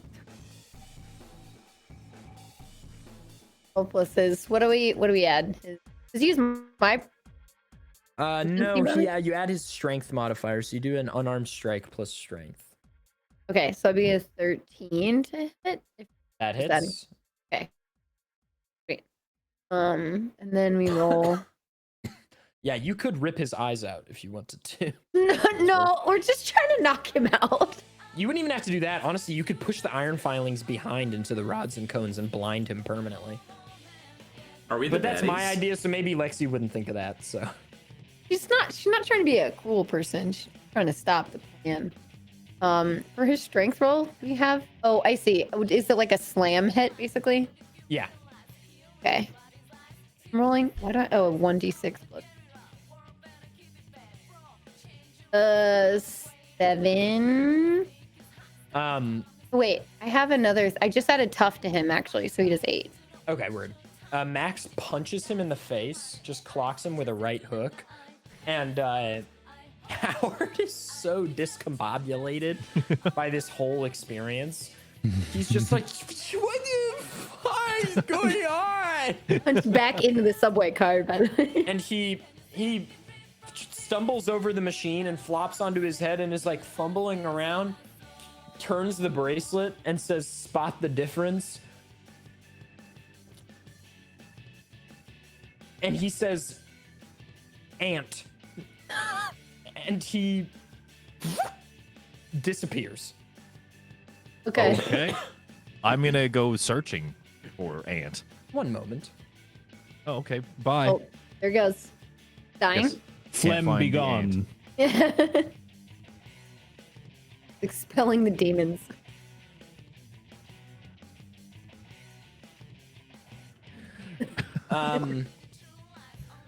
You know, if Ew. I were whatever. So the ant runs away. What were you doing about it? It's finding it. You roll perception. I would gladly. How does 17 sound? Wait, is it supposed to be something of equal size? No, he can transform into like anything. It can only be. Thought he could only be inanimate objects. I agree with chat. Was it inanimate objects? Was anything? Maybe How he would- just how- only how would did you guys- inanimate objects. How would you guys know this? No, we So it's talked. only been inanimate objects so far. Rusty was tossed into him at one point. Oh, that's right. Damn you, fucking logic, people. All Of right. similar size. He turns into an ant-sized nanobot, fuckers, and Only things of similar Got 'em. size. It's cool. Whatever. here I will read you the description as I wrote it in June. Howard can transform into any inanimate object. The more complex / the bigger, the more energy it consumes. It requires brink energy to hold said state as well. Yes, but he was a dead sea urchin. Oh, Anyway, Okay. Does that kill him? becoming a dead sea urchin. I don't know. Would that kill Rusty? Rusty was in there, I think. sure was. For a moment. Anyway, fucking note-taking sons of you bitches. fucked up, Clay. Well, You I fucked up. rectified it. So You aren't rectified you it. happy? Nice cock, bro. Nice job, bro. I hate it when my homies don't tell me that. Been working Gotta hard get on better, this thing, homies. man. Honestly. I've been working out, bro. I don't understand. What's your max PR on cock lifts, man? Bro. Bro, what you max out on? Is that dead or is that? Oh, do you want some smelling salts? Hit me, bro. I don't take enhancers. I don't take enhancers. I'm a very natural kind of lifter. Anyway, you, even with a 17, you are unable to find it. You can't find it. Oh. That's interesting. Well, I'm Are Lexi's gonna run over as nanobots well. made of metal and covered in iron filings? It's made of 3D printed plastic. Uh-huh. of course. Howard may not be very smart, but this is one thing he has studied. Why don't you just let me Lexi, did you have an retcon idea? things? You have an idea? You said you have an idea? Lexi, I thought, had an idea. Oh, me. What? I mean, Lexi's gonna run over since there was time. I assume in the search for the nanobot. Yeah. And wants to. contact. She wants to study the machine. Okay. See if there's anything she can see about. Roll insight. Okay. Well, it was not 1. Oh, I mean 8, but It's a machine. oh, And it is it looks exactly the same as the one that you saw before in the warehouse with Dr. Rell. It's the same one. Or maybe they are all identical. Both are possible. okay. Gotcha. Meanwhile, I'm just like kind of in the area that I watched this dude shrink into nothing, and I'm just like stomping around. Pretty good chance you'll get him, honestly. Roll. There should be a pure luck stat. Honestly, yeah. In Pathfinder or like 3.5e or maybe it's D&D first edition. I don't really remember. There is some version of D&D like where there is just a luck stat. I love that basically. you would roll for luck. when Yeah. rolling is That's luck. what it is. Yeah. Can you roll?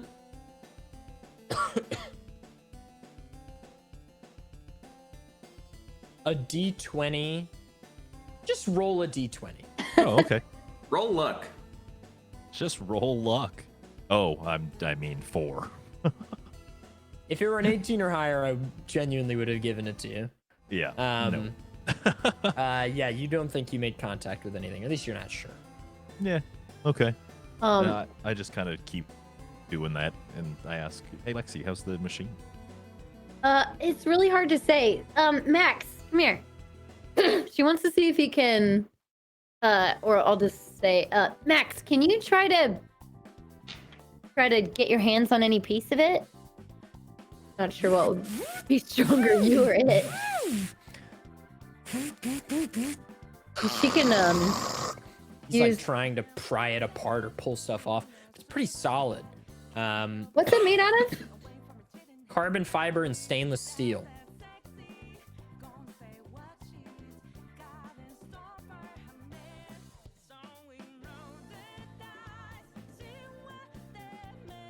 There's so many gears turning inside her head right now. Yeah. I don't think either of those are magnetic. Stainless steel is typically somewhat magnetic. Some are and some aren't. So I guess kind of up to you. I'm gonna say this has been demagnetized, which would make sense from a perspective of if you're working with high electronic equipment. Yeah. So there's nothing magnetic on the surface. No. Okay. You know, she's got to think of what else to do with the thing. 'Cause right now we have one body. Rusty, what do you want to do about the body that you're in? Oh, yeah. We're gonna have to figure out a way to deal with that, huh? Yeah, we need to incapacitate it if we're gonna move on. I'm gonna have to switch back soon. Yeah. We need some way to crush this thing. So what's Rusty's rat body with Kevin's brain been doing? Oh, he's duct taped to a chair.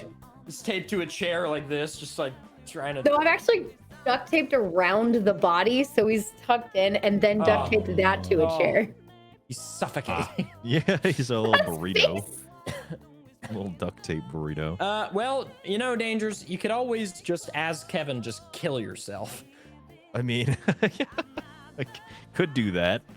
I wasn't gonna be so brutal about it, because what happens then? Do I just I don't know. transfer You back? just start slapping the third rail and switch back halfway down. Jump in front of a moving train and switch back right before. Yeah, I mean, the gears are kind of turning in my head, and then that idea seems a little bit attractive. Just to touch the rail, anyway. A tarp, like- dude, what the fuck? Whoa! Oh my Wow. god. Fuck. Go. Yo, look at this like scrolling leaderboard thing. That's kind of cool. Tark, thank you for the 20 gifted, bro. Let's go. Wait, sorry. That's sick. Good shit. Shout out, Satan. Thank you for supporting our boy Adef. That's what I'm talking about right there. Happy Contents. September, y'all. Happy September. Happy September. Yeah, Rusty, I mean, whatever you want to do, man, I won't judge. Seems like the easiest way to take out one of the crew of these folks. So I tell Lexi to look away, and then I leave the train and figure out a place where I can do this. It sets a pretty powerful precedent. That's still Swap into people, kill them, and then Swap back. swap. I mean, Yeah, it's- Rusty I mean, as an really- individual is probably the weakest of the crew, but he's also going to be responsible for 2 deaths on this squad now. really risky. It is risky. Yeah, I just will 'cause make of- you roll for it. Okay. Roll for going back. Yeah. Roll 'Cause I what feel like- exactly? So when you switch back before, I just gave it to you for free, right? Yeah. I feel like if you're doing an action that's this quick, it takes some level of precision. Can the person who you're switching back with resist the same way they tried to resist the first time? Wait, Or have them make a athletics Rusty, saving wait! throw. what if Max is holding onto Kevin's body and lets go? And then there's no timing required. Jesus Christ. Lexi's like, let's kill a man. She doesn't want to. She's like, She's been desensitized already. It's She's been fine. desensitized. I She's have had an enough idea trauma how as a we could more 15-year-old. efficiently murder him. Wait. well, he destroyed Max last time, and they keep trying to kill us, and they've killed somebody else. Never gonna stop. She's just crying now. I'm She's gonna crying. say Actively crying. I like the idea.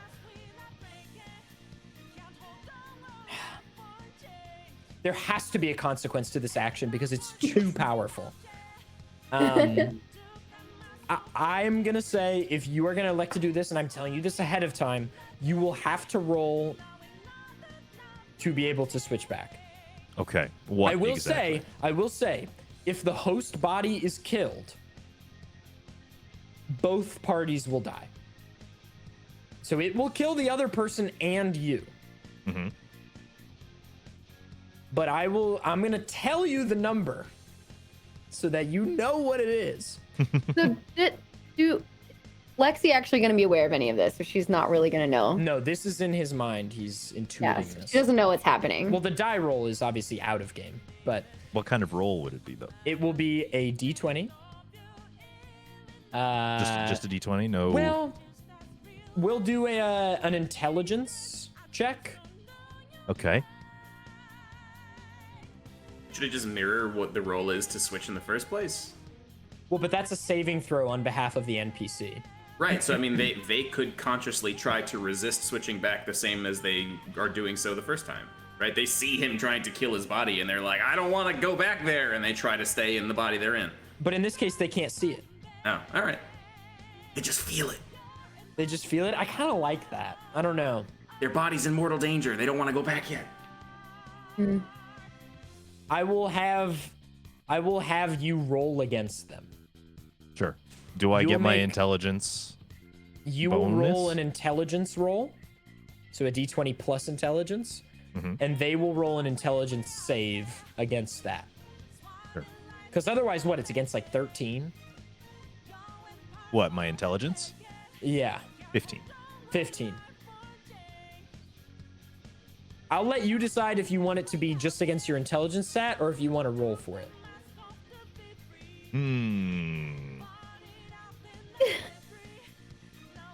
I'm putting this decision in your hands I'm because taking it. Yeah.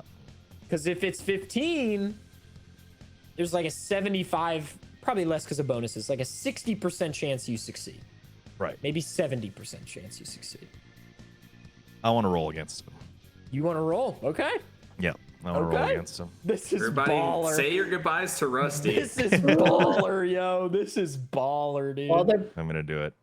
Okay. Using my powers for so basically good. either one person's about to die or two. Yes, correct. And if you're Fair. throwing yourself on the third rail, I mean, this is like death. This is death. Oh, I so badly want a player character to die this season. Let's fucking go. We haven't. This is still up and running. There's It's going like this, and then slowly they start to fall forward and switch back on the way down. Okay, I will roll first, Sure. and I will tell you what the number is, and then you can roll. So there's no dishonesty going on here.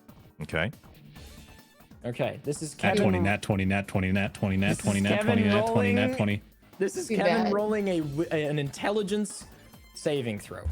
Are they using each other's intelligence stat? No, I'm gonna say your mind is your own. Okay. Oh, that's cool. 8. 8? 8 Ooh. Like with total. bonuses. Flat with bonuses 8. Okay. Max is holding the body above the third rail. 16. Max, did, baby. Max releases the body. You swap back.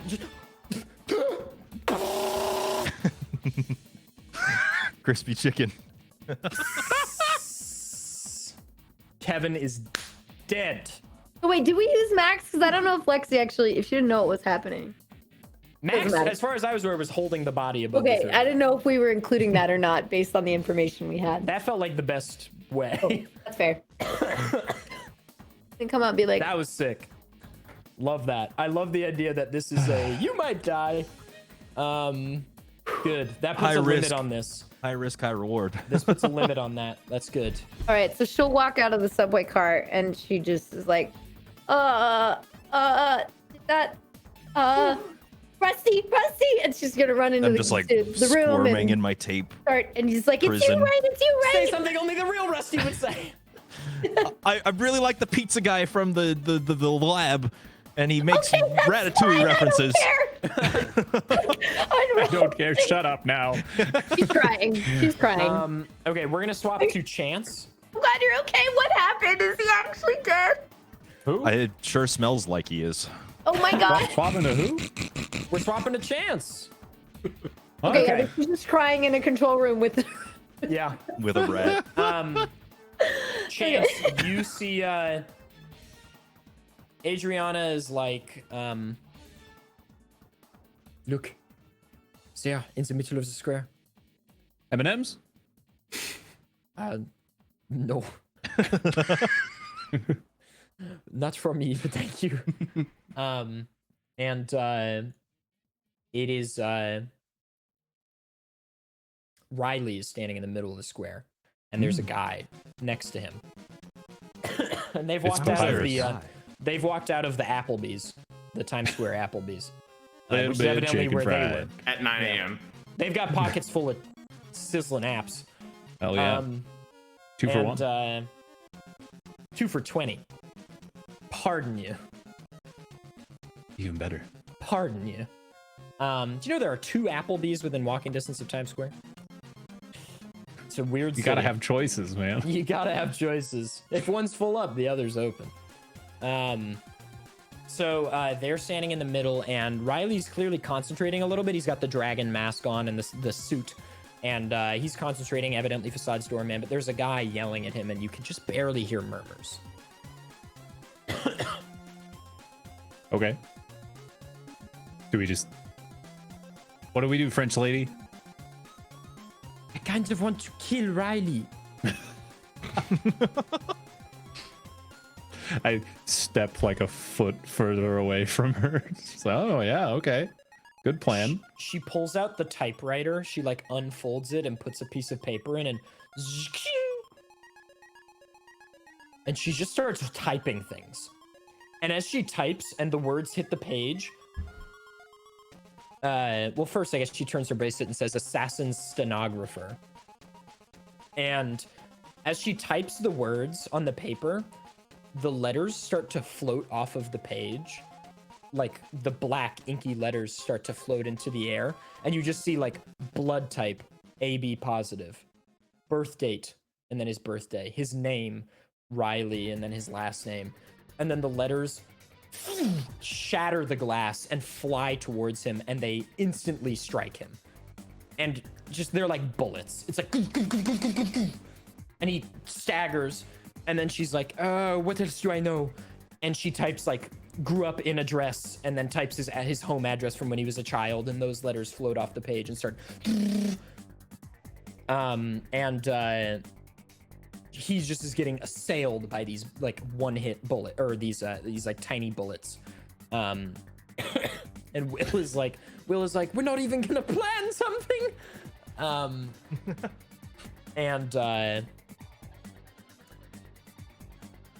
No, the address he grew up in. That's also what I heard. He grew up in address. No, that his home address. It's a big old dress. He just grew up in it. And No wonder Riley he's is goofed in the bleeding head. and weakened. And now that the glass is gone, you hear the guy, and he's like, "The machine parts aren't moving, Riley. We need to act now." And Riley's like, Sorry, a little bit busy getting pelted by bullets. "Fucking do it." And he's like, "But they might be next to the machine." He's like, "I don't fucking care." And the guy turns the bracelet and mutters something you can't hear. And I need... We don't know who this guy is, right? No, you've never seen this man before. He's tall, lanky, kind of unseemly. Attractive, though. No. Not unattractive. I mean, I don't want to, you know, judge this guy. This boy, Yeah, don't ugly hurt as his hell. feelings. This boy ugly as hell. Man knew full well he looked like a foot. That's a deep cut meme that probably no one will get. Yeah, it doesn't matter what he looks like. He's a fucking throwaway character. He turns to place it and mutters something, and then he collapses dead. No kidding, And he's a He wasn't throwaway kidding. He was a character. throwaway character. Yeah. And you all feel this wow, like this force field emanate and close and emanate and close. And then suddenly all four machine parts, because the fourth one you don't know where it was, land in the middle of Times Square and shatter the big staircase. I don't know if you guys have been to Times Square, but there's this like weird staircase that's just So for they taking they pictures. disappear from where they were. They have teleported, and every Brink user around is also now here. So Lexi, did that? Rusty, you don't know. The people that were here, Chance and them, they saw this, but you blinked and suddenly you are standing in Times Square. Great. It is you and Rusty, and on the a little bit further to the left, there's another machine part with Mamba and Polly and Jameson. And with And the there's other an two ant robot somewhere around here. somewhere. And the other two machine parts next to them, there's one that Gillian is standing next to, and there is one that a bunch of armed guards are standing next to, and they're all in the town square now. And the machine parts start to shake, and they start to float and connect themselves. And then this is like Times Square is sort of like it runs north-south, and the staircase is sort of facing the like it's in the middle, facing the like big screen, the most of the screens, the like big central building with all the flat screens on the front. And there's nobody here obviously because of Facade Store Man. And then it is behind that, so going south, where the staircase and the building are not, in the middle of the intersection is where these four objects are joining up. And they join into a circle, like a ring, that's like 20 feet tall, and it's levitating above the ground. And Dr. Rel appears in front of the machine. She's like, finally! And she runs up and pulls out a laptop and connects it to something on one of the machines and just starts hammering away. And she's like, I'm gonna need some protection, you guys. And Gillian looks and sees Kevin's dead body on the ground, and he's like, that's a shame. And Gillian picks up Riley, stations him next to Dr. Rel, and then he backs up and he calls something into a radio, and just like 100 armed guards file in from various shops and subway stations, just crowding the machine. Some of them have swords, batons, guns, and they're just like posted up. That's where we're gonna take our break. Don't go anywhere. We'll be back in just a few minutes with more Speedrunners and Dragons. The climactic events are coming. Hello, everybody, and welcome back to Speedrunners and Dragons, episode 8 of campaign 3. When we left off just a minute ago, my God, things were hitting the fan. And those things were shit. Shit is hitting the fan. A bunch of armed guards have stormed into Times Square in this Facades Doorman version. There's no other pedestrians, there's no people, just our team against the world. And as they file in, and I mean, the G Squad has been reduced. I mean, it is now just Gillian, Riley.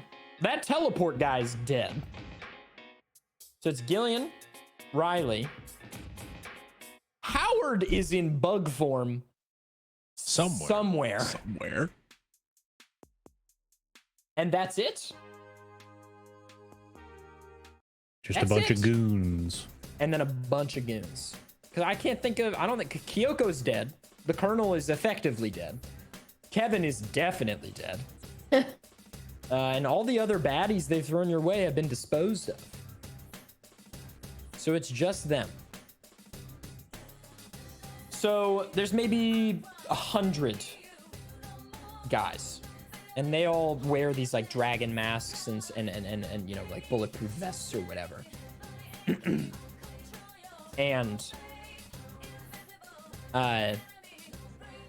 Jameson steps forward and activates the scythe. And he's like, "You guys gotta get ready." And Justin, Lexi wipes her tears off and whips out her super soaker. yeah, I'm ready. this is the superhero pose moment. This is the pose up moment. Chance grabs an M&M. I'm just eating them. Adriana's like, "Justin, can you get me to a rooftop?" And he says yes. So the two of them start walking or running around the building. So Justin files back. And Will walks up to Jameson. And Will reaches into his pockets and pulls out a bunch of coins. Just coins of like all different denominations. Yeah, I mean, this is gonna be something. Gillian says,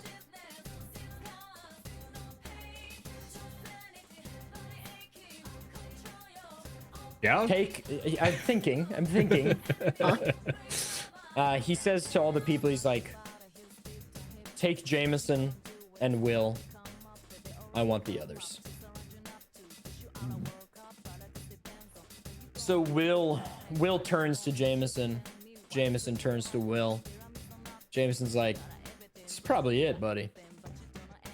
And Will's like, "Yeah, that's seeming likely." Jameson just extends his fist for a fist bump, and Will hits it. He's like, "Wait, a good run, though." Jameson's like, it was great." And they start walking together, and Jameson says, what is the secondary version? He says, "Death's Doorman." The scythe doubles in length and starts glowing red. The timer begins to count down. The timer sits at 9 minutes currently. For those number crunchers out there, effectively, that means a minute has passed. A full minute elapsed total since he used it in Madison Square Garden.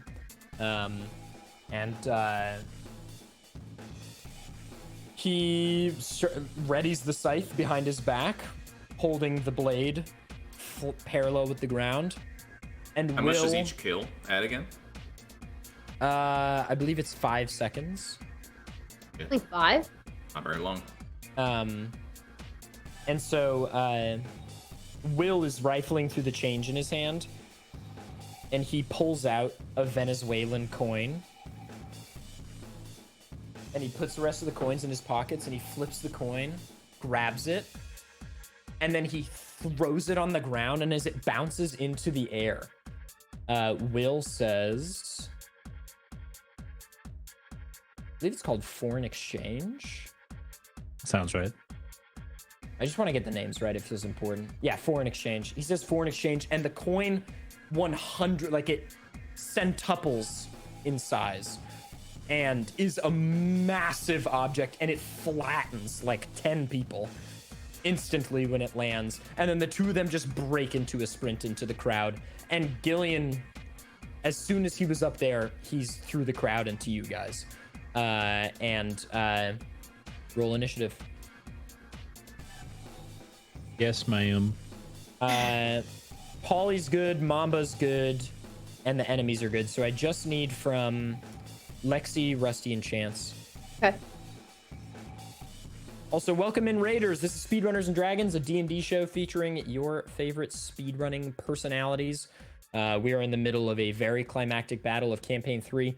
This campaign is set in real-life New York City, but with special abilities called Brinks, which are kind of like Nen abilities from Hunter x Hunter, or like Jujutsu from Jujutsu Kaisen, or like Jutsu from Naruto, that kind of thing.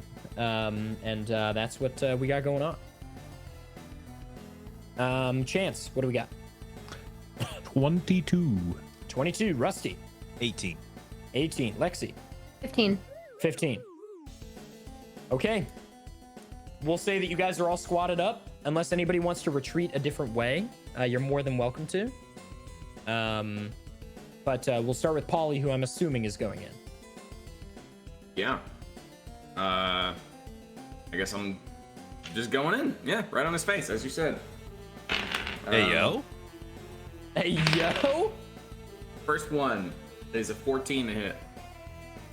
Actually, before you tell me, I'm gonna use adrenaline die to increase it by 8 over 2. Oh my god, it keeps falling off the table. Plus 2, 16 to hit. 16 hits. Oh, nice. Good usage of adrenaline dice. And I'm just gonna do the second one as well because I'm gonna punch him twice. That one does not hit. So we got 1 hit on this guy, and it is 7 damage. Okay. 7 damage. Wonderful, wonderful, wonderful. Is that your turn? That's it. Okay. We go now to... Oh, Chance, you would have been before him. Sorry. Chance, it's your turn. Also, apologies, everybody. I'm a little under the weather.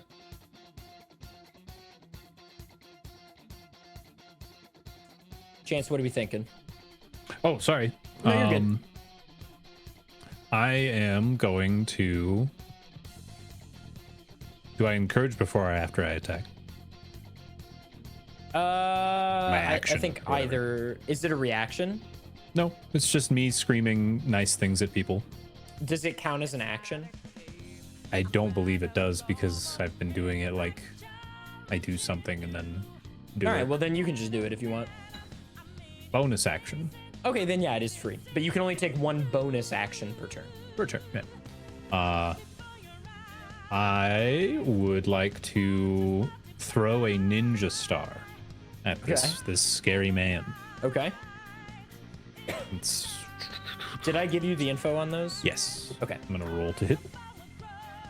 That's a nat 20. Nice. Let's go. So that's, what does that mean again? Critical something? So you double the dice, but add the modifier only once. Roll the dice. Add the modifier once. Got it. That would be 13 damage. Nice. Right here. Oh. Clocks him And then in the head. I will look at... Yeah, who to choose. This is basically this season's... I'm going to look at Lexi. And I'm going to say... It's time to murder. You got it. And now you're inspired. Whether you like it or not. He's like, So you get an inspiration die. okay. It's a D8, Okay. and you can use it anytime in the next 10 minutes. You add the number rolled to 1 ability check, attack roll, or saving throw. And you can wait until after you roll the D20 before deciding to use it. But it must be before Clay says whether it succeeds or fails. Word. You got that, Lexi? Yes. Okay. And that's it. You gonna move anywhere? I don't think I need How far did I move to approach that guy, by the way? So in my mind, you were sort of lined up superhero, like Avengers Civil War style, or Captain America, whatever, who fucking cares. And Gillian was like 20 feet in front of you guys. And then I would imagine Chance is on the end closest to the M&M store. Of course. I'm surprised you didn't throw an M&M at him. I mean, those are for me. Right. You gotta be ready for the apocalypse. I guess really. One of these days, I'm gonna have to jump inside my own pocket and stop existing. Oh my god. Yeah. Do you want to do anything else? Or are you good? How far away can I be for throwing stuff before it starts to be worse? That's a great question for that object. Yeah. Also, can you quick side note? Can you tell us exactly where we're standing, like in time? Okay. Yeah, you're in. You're in the like center island area where the street is on either sides and the staircase is way behind you and the portal is way in front of you. Portal. Portal. We just got information. Oh, We did. That You was the fucked thing up. we just. I can only hold information for so many months in my mind God, you before it slips. totally just came early, my dude. It's okay. It's okay. It Patrick. happens. It happens to a lot of people. man. Well, you've known it was a teleportation device for some time. True. I feel like Portal doesn't tell you anything. All right, So the fair stairs are enough. behind us, but we're in that center area. Patrick, it's 20 feet, 60 feet. Okay, then I'll So- stay where I am. It's 20 feet to hit with no disadvantage, up to 60 feet with disadvantage, and then after 60 feet, you cannot hit. I would like to move to the flank while staying 20 feet away. Okay, word. Get a little compass action, you know? Sure. I'm familiar with circles. A little compass action. Okay. After that is Lexi or Mamba. We'll go with Mamba. I was gonna say Lexi first. That's You're fine. on my I list. already combated to today. On so- my list, you're at the top, so I'm gonna go with Mamba because that feels logically consistent. Okay, I'm just gonna walk up Classic to AF. old G-man with the machete then. I tried. Okay. Oh, I skipped Rusty. Fuck. You can't skip the rusty fuck. Cool. Rusty, the kid and the go. That's what animals my all father matter. used to say. Rusty, go. Oh, okay. You know what? I'm gonna That do. explains a lot. Remember when he told us that we gotta be thinking of our stuff before? Right?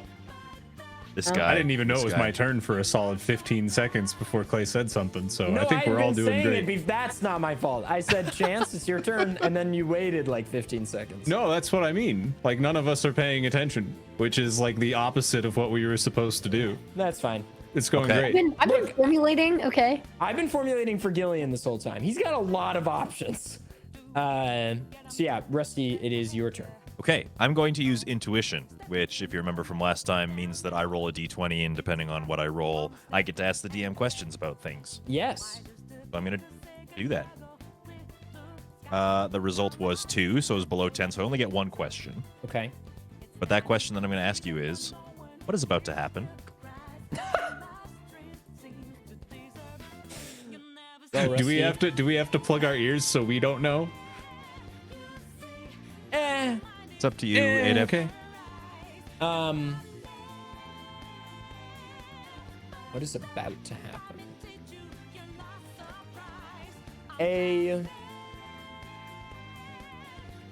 A powerful combatant is going to enter the field soon.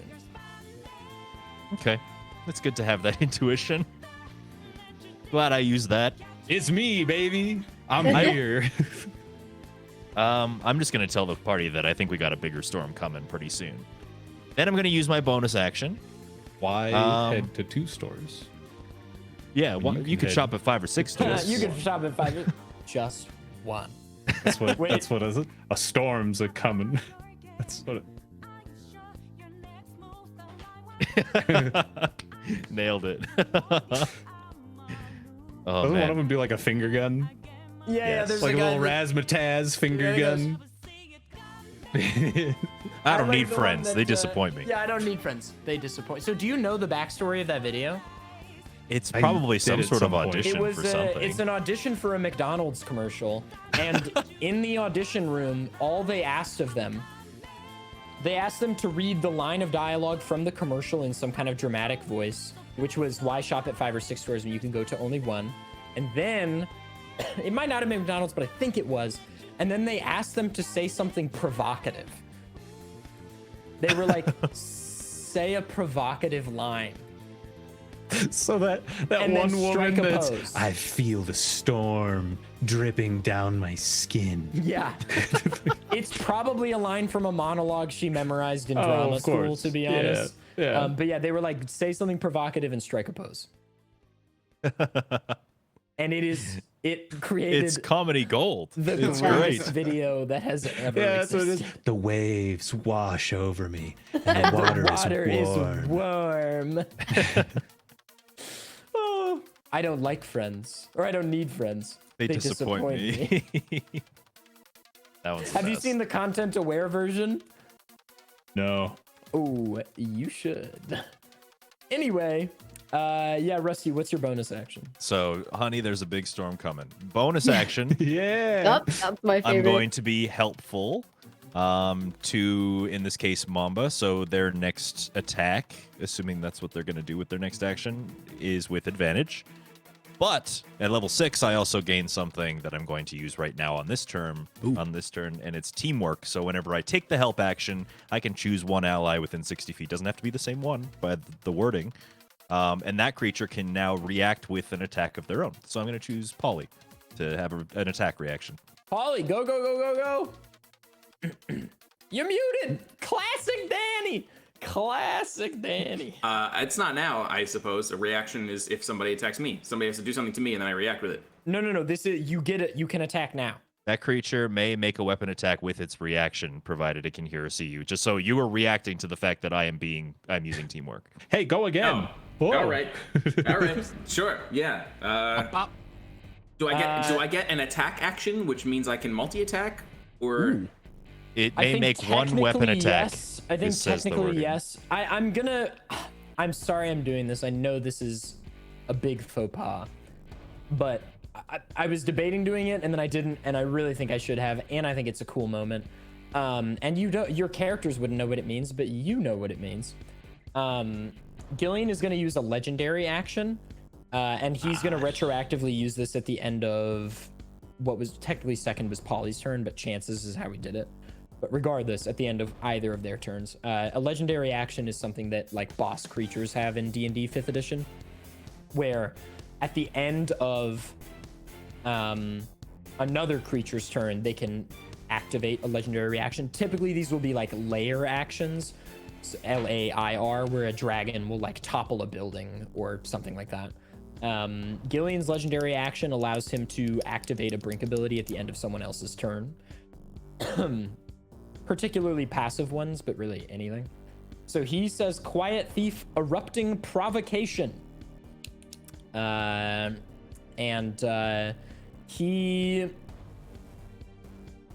sense his blood, like the blood in his body feels brink filled. That is all that you know. And Polly, you may take your attack now.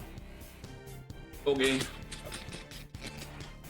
I'm gonna punch his brink-filled blood out of him a little bit here. 24. Yeah, that hits. Is this a multi-attack or no? Yes. Okay. Any attack action gives you all of your attack action. 17. 17 damage. No. 17 to hit the second time. Oh yeah, the second one hits also. Okay, cool. So you're rolling all the damage at once. Yeah.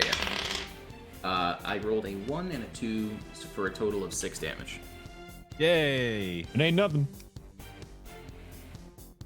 Okay.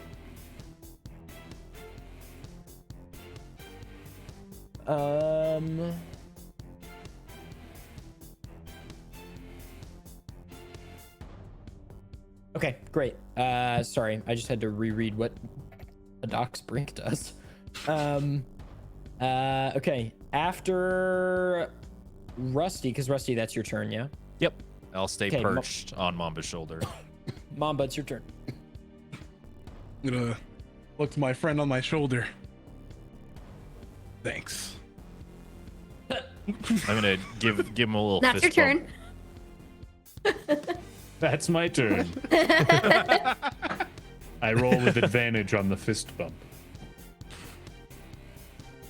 It's a crit. Rusty goes flying. Rusty, no!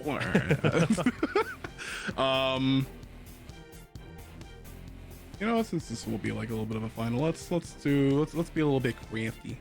I want to be near that guy. I have a baton. I have a steel baton in my inventory. I would like to take that and whip it at him. Throw it at it with advantage. Okay. Oh, for 19 to hit. That hits. Is it? Then that just deals the same amount of damage, right? Or Yeah. for a throw? Sure. Okay. Yeah. Why not?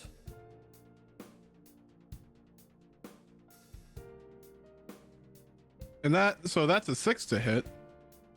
For my extra attack, I'm actually gonna before my extra attack, can I use a bonus action before the extra attack? Did you say that you did 6 damage after the 19 to hit? Yeah. So 6 damage. Yeah. Okay. For the sorry, first you said attack. to hit. Okay. Yeah. I believe the attack actions cannot be interrupted, but I might be wrong about that. I think you have to take the multi-attack and then do a bonus action because the attack action is 1 action.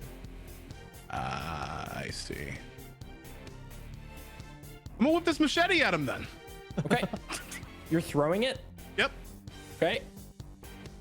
It's like straight nat 20 time. Nat 20 style. You got a nat 20?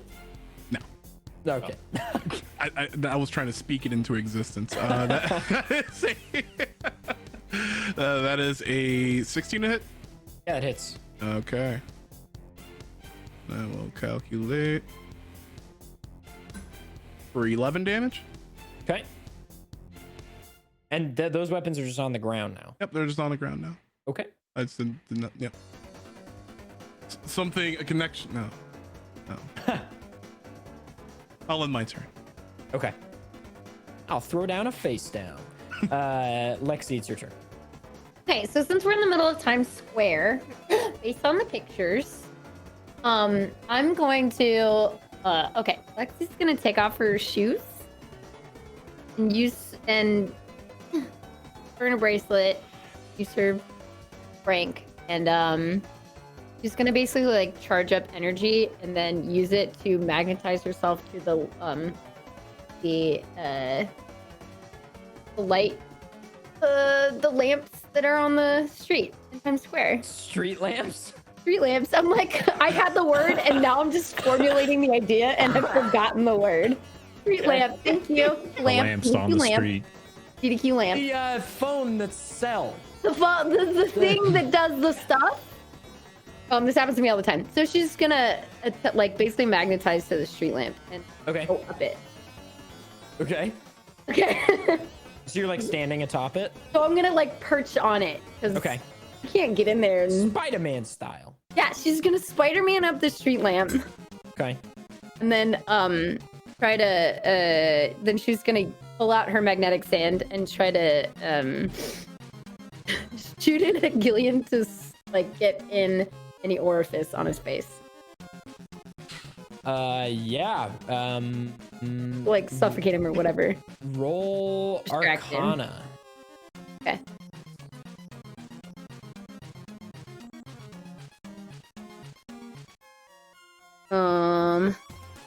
Also, this is a little startling for all of you. She just like stormed her way, or Magneto, pick your X-Man, like up onto the.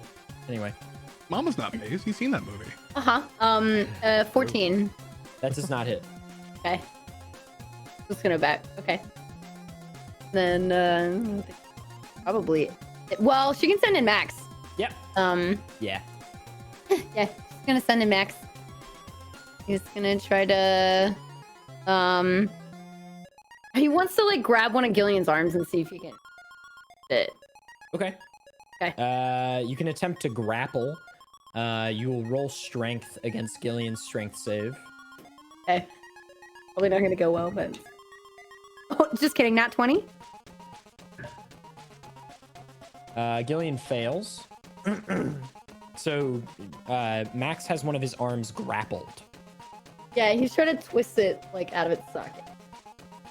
Oh. Yeah. How do I handle that? Yeah, he just wants to grab it and It's not a I mean- typical action. try to like break his arm. Dislocate it. Grab his wrist and twist it. Yeah, that's not. There are rules in the game. Twist his wrist. That was- Huh. I would say you can deal damage to him while grappling him. Huh. And then maybe if that damage over the course of a couple turns exceeds a certain limit, it breaks his arm. But the rationale of protection or armor in this campaign, right, is like latent brink energy. And he's like an incredibly powerful being. So I would say roll a d4 and add Max's strength modifier, and we'll say that's the damage for now. 4. Okay. A 5. Just kidding. Sorry, I keep forgetting about tough.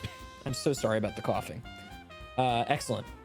Yeah, we'll say if he's unable to break free of that hold by the time that number hits 20. Do I not get crit damage because of the nat 20? Oh. Fair, sure. Roll a d4. Roll another d4.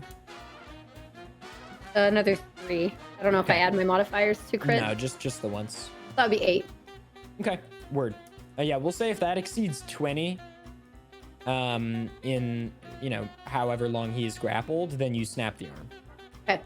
That's what I'm house ruling, I guess. That's what I've come up with. Going to be actively trying to disengage the grapple, though. So. Yeah, like every time. Yeah. Okay. After Lexi is the enemy's turn. All right. First thing Gillian's gonna do, obviously, is release Erupting Provocation right away.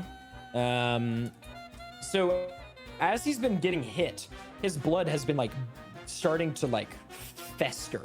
Yes, Lexi, you have a thought? I had a bonus action.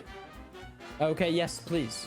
It's called Exploit Weakness. So, use a bonus action to assess a creature's weakness. And then I can get... You do not sense a weakness. I Okay, don't know how to answer that. It's supposed to let me use an intelligence bonus for a minute Yeah, against a creature for like attack and damage rolls. Oh, okay, yeah, that's fine. Yeah, okay, cool.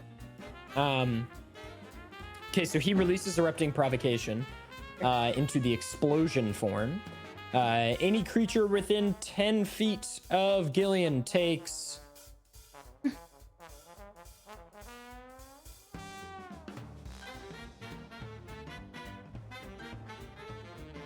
...16 damage.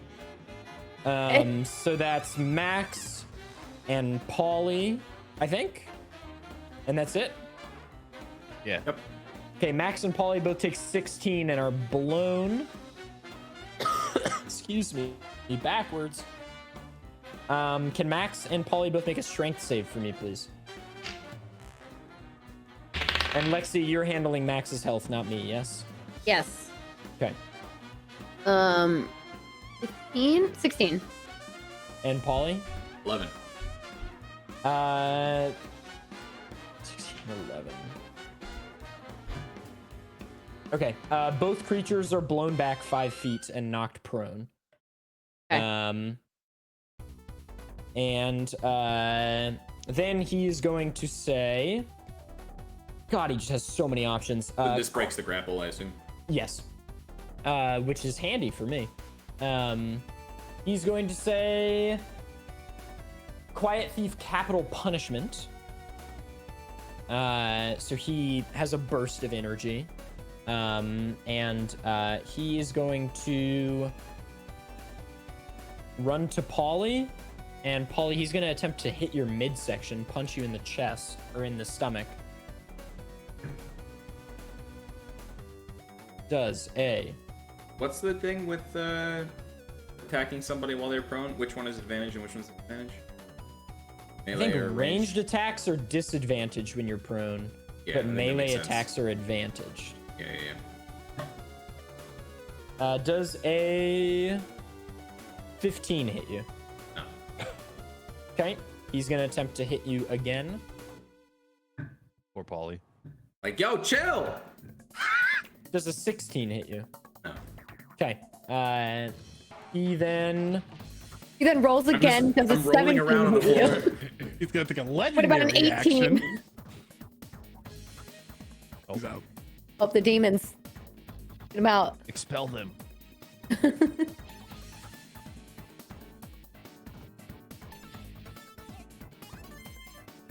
disgusting shit is coming out of my throat today. This is great. Austin. Got any M&Ms in there? Oh yeah, they're all green though. So, Ew. gross. It's because I'm talking so much.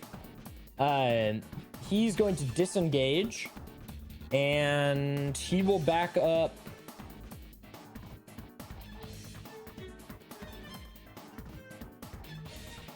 Full 30 feet diagonally away from you guys, and he posts up. He already used 5 to approach me. Very fair, Danny. Very fair. He moves 25 backwards into the away from you guys to the left. So a total of 20 further now. Yes, because you went diagonal. Lose 5 feet. My players know how movement is working. This is great. And I guess we'll give a little picture of what's going on across the way. Oh, Justin needs 12, 18. Okay. Hang on. 12, Adriana, 18. Okay. To your right, as this has been happening, Justin, whose brink ability when it is cloudy and sunny, evidently, like partly cloudy or mostly cloudy during the day, he basically has the Super Mario Galaxy 2 cloud suit ability. As he steps in the air, clouds form beneath his feet, and he is carrying Adriana and running up zigzag to the top of a building, and he plops her down. And then he runs downwards and descends, and then the clouds evaporate. And Adriana starts typing details about Riley still, and they are just shooting at him. Uh-oh, did we lose the stream for a second there? I'm gonna check to see that it's still up. Yeah, this. Still up on my end. Yeah, stream is still up, it looks like. Okay. I But stream. It's just gone on the platform On our call, we're using. yeah. Yeah, that's fine. Anyway, yeah, so she's typing personal details about Riley. And these guys, like all these armed guards, are attacking Will and Jameson, who are just tearing through them. Like coins are flying, blood is flying, people are being murdered, like dudes are flying out of the air, and Jameson and Will are getting a little beat up. Things are looking okay, tentative, and we are now gonna go. That was Gillian's turn. Jameson. Okay, we loop now. Everybody's gone. Yes. Cool. We go to Chance. Hello. Hey. All right. So he should be. Did he go the other way from me? I'm assuming. Yeah. Since I did. So he's like he's like 35-ish feet from you, Chance. Okay. He's not holding anything, is he? No. Damn. Wanted to steal something, maybe. Always thinking. Always thinking. All right. Well, I guess I will run forward the 15 feet necessary to close the gap to 20 feet. Okay. And there's no one in between me and him, so I'm just going to chuck another ninja star. Do it. I'm doing it, dude. That's 17 plus whatever. It hits, right? Yeah. Okay. Cool. That would be, what is it again? D8? D6. Ooh, another 8 damage. 8 total or plus anything? Just 8. Okay. Sorry, as we progress, I'm gonna cough more. I'm gonna give Polly an inspiration, a rousing call to action and inspiredness. I'm gonna say, hey Meatball, this guy hates pasta. What?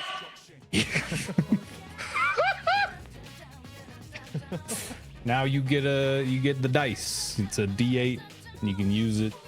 Oh, I forgot to mention as well that when you use it, you heal for the number that you roll. Oh, cool. Oh, Yeah. interesting. Because I'm such a shining personality, Right. which is my my character's, whatever you call it, class. I'm a personality, and I'm so good at people liking me that I can heal you just by you remembering my words.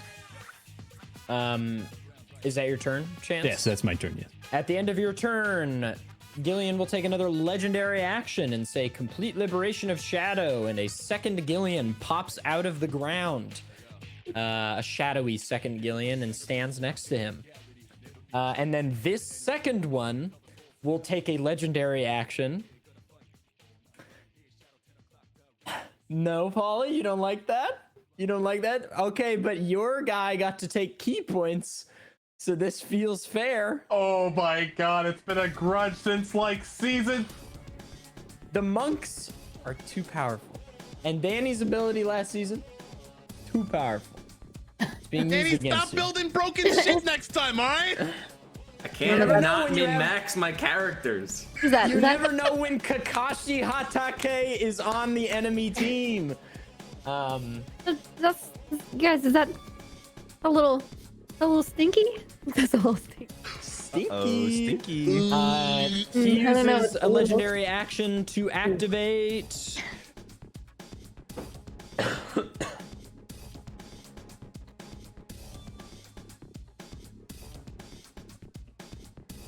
He's gonna say Quiet Thief Intelligent Design. And that's all he does. And then we go now to Polly. That's the same blood boiling thing from before. No, that's Erupting Provocation. Intelligent Design, which I'll just tell you because you have seen it. Yeah. No. The Shadow was at the end of someone else's turn, could activate its own legendary action. And the legendary action was used it's all kosher, you guys. As long as you don't squint too hard. And hey, you gotta create a boss encounter with a human being somehow. So intelligent design allows him to transform objects, surfaces he's touching into like weapons or objects. Full Metal Gotcha. Alchemist style, basically. That's what I was thinking.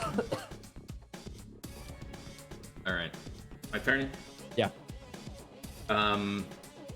My singularity on Paulie's just Fatal standing there, Attraction- just like, "Are you done? Are you done?" Can I use if the strength of the gravity is a dice roll? Can I use inspiration on it? You want me to Does read it the have wording? does it roll No, to I'm hit? asking ADEF to just make a determination. Does it roll to hit? No.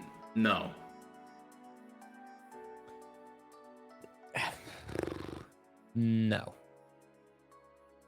Well, Chance, read me the description of the inspiration die, please. Sure. Once within the next 10 minutes, creature can roll the die and add the number rolled to one ability check, attack roll, or saving throw. Yeah, you can use it. You Okay. can use it. Cool.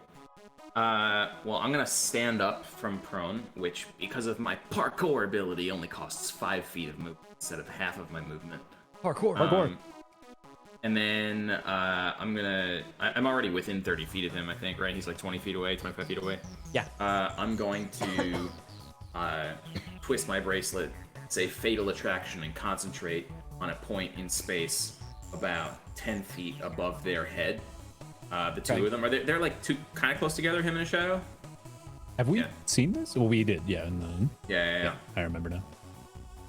And the way this works is that the strength of the singularity is determined by this dice roll.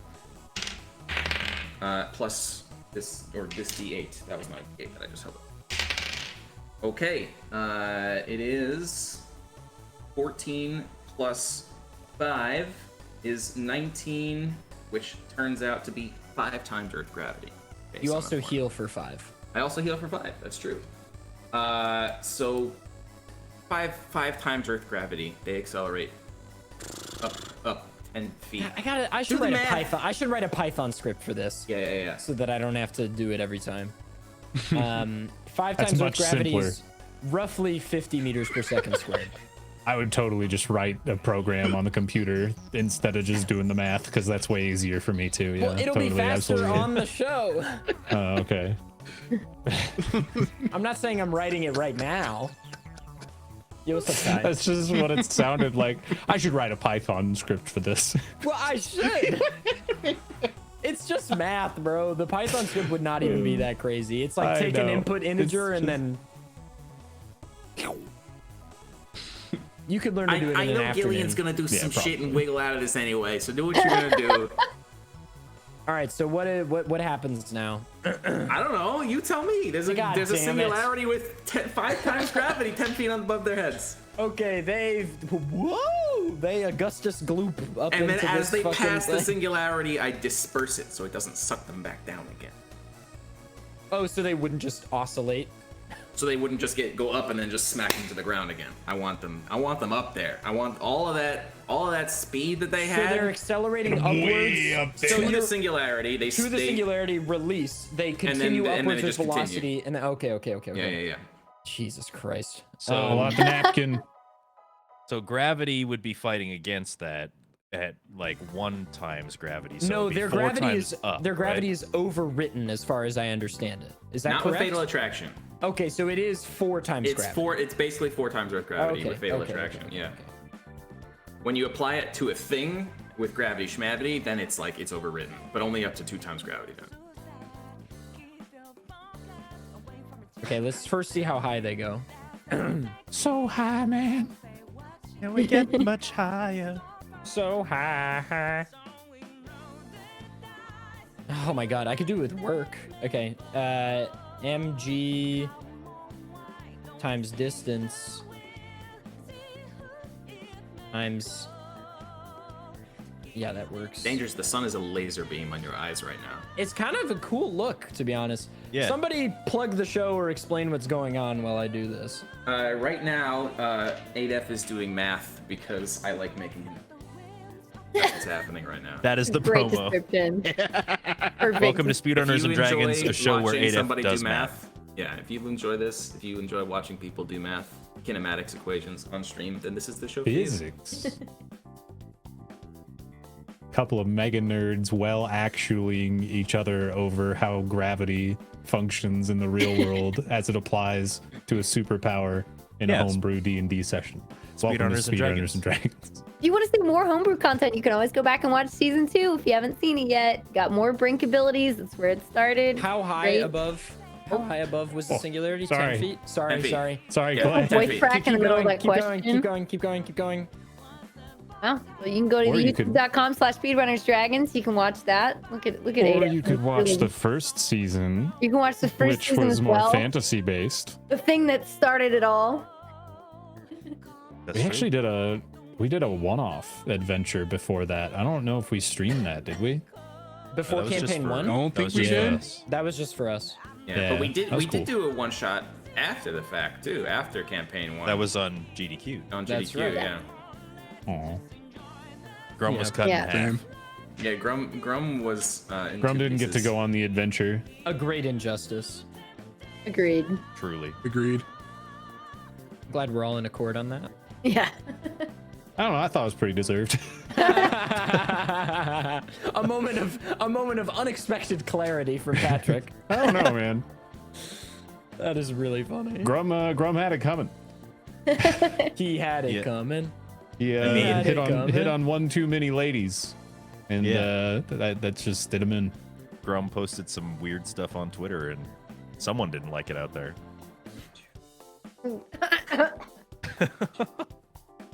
A little too on the nose. A little too on the nose. Who I know what could you're it talking about. be That's what you're talking now? I love that song, dude. I Who love can that it song. be knocking at my door? Is that men with hats Men at who work. wear hats? Men at work. Same Who's guys one that of did. them? Yes, men at work. I come from no. Mm-hmm. Our man Colin Hay. Mm-hmm. Okay, Danny, can you quickly do square root of 20 times 256? Just yes. in Google. Square root of 20 times 256. 20 square root times 256 is 1,145 feet into the air, perhaps. No. You misinterpreted, but I did it myself. That's fine. Oh, okay. I'm sorry this is taking a second. Okay, I have the velocity they leave the singularity at. We're getting there. And who's in this right now? Is this Gillian? Gillian and his shadow. And the shadow. Cool. Okay, just wanted to double check. I have a lot of little random things that Lexi can do as well, so just... Oh, did you mean the square root of those two things together? Like parentheses? Yeah. Okay, Yeah. my bad. Guys, it's so nice that mass cancels. Can I just say that? What? Mass is getting canceled? Yeah. What did Mass do this time? Am I right? First it gets in the way, then it just wants everything around it. Okay, Really annoying. are we comfortable, Danny, with saying Infinite feet into the air? Yes, very comfortable no? with that. So they're moving 72 feet per second Yeah. upwards. Fuck. So they just get whiplash and their spines are crushed and they die, right? They're moving It's over. They're moving 72 feet per second upwards Yeah. when they leave the singularity. Which means they would be moving that fast when they come down as well. Like right when they hit 10 feet above the ground. That's Right, because they're gonna come up, and then when they come back down, they'll be back at that speed again. yeah, and then they're barely gonna accelerate further than that because it's only 10 more feet. Exactly. So. Would they reach that speed at 1x gravity though? Well, so the thing is, if they're here and they're at 72 meters per second or 72 feet per second or whatever, it doesn't matter how much they accelerate this way and this way. In a parabolic trajectory like that, they'll match their initial speed again when they get here. Yeah, because the Physics singularity is is stupid. The singularity is dispersed at that point, so it's only Earth gravity acting on them the whole way up and down. So yeah, I would say they don't accelerate much more from there. So the question is, just they hit the ground at basically like 73 meters per second, or feet per second, pardon me. 73 feet per second. Yeah. Which is pretty fast. Giant chunks of the earth crater out like this. Yeah, but it's, Yeah, it's like a this is tiered some- crater, like Dragon Ball Yeah. shit. They like the sonic boom barriers. It's not nearly that fast, but There's They a take shot of 12 the damage. earth. There's a shot of the earth, and this like giant mushroom cloud comes out from New York City. New York City is just completely decimated. 12 damage. as they're falling back down, Here it is. Deus Gillian- Ex Machina. Gillian grabs the shadow and places it under him like a cushion. At 70 feet per second? Okay. The final boss cannot die now. It's okay. I'm along for the ride. Let's I don't go. know. Get creative with your brings. Get creative with your brings. You've killed 2 people in this episode that weren't supposed to die already. So just, you know, We're being creative. he's gonna take damage, obviously. That's a relief. I'm glad. They hit the ground and the shadow disperses dead instantly. He takes, Jesus, fucking fall damage, dude. Fall damage is so annoying. it's like 1d6 per 10 feet, right? Yeah, maximum 120. Which he probably takes.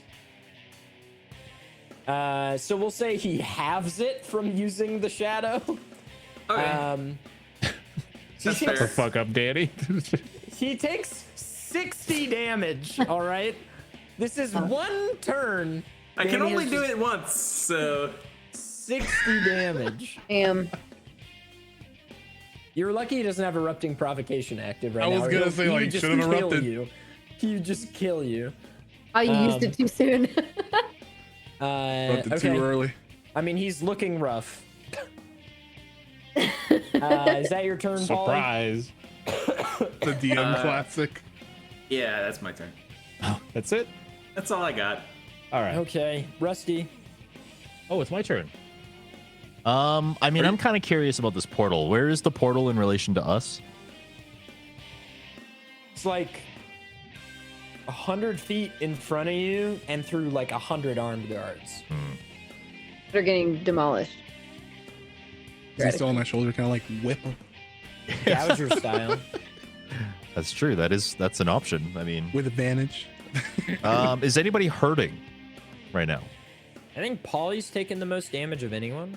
Yeah. I'm doing okay.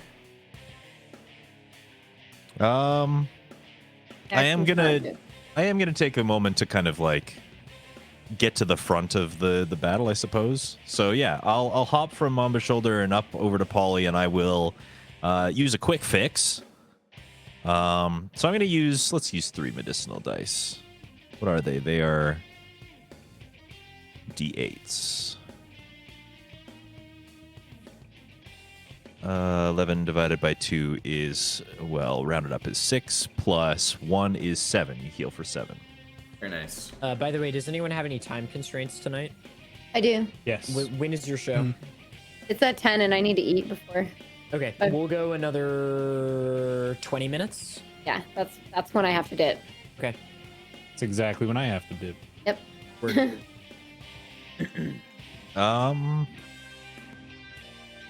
I suppose I will use my bonus action to be helpful to Polly again in this situation, and then that will be the end of my turn.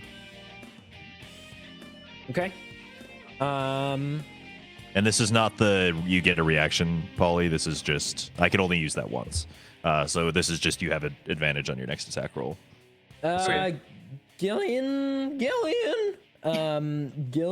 my voice is failing me at this point. Gillian is going to use his final legendary action as he is bleeding from every spot on his body. And he says, Quiet Thief Barton's Dream. And he begins to collect his blood and like lap it up. He's like drinking his blood, basically. Gross. And you see him like regaining power as this is happening. Or rather, he doesn't drink it. Sorry, that is not how the brink works. It goes back into his body. The blood is like passively going back into his body and healing him. Rusty, you said your turn's over? Yes. Mamba. Oof. Oh, so he's just like, is that like a concentration? Is he like gradually regaining like He's health? gradual. It's gradual. Okay. Well, shit.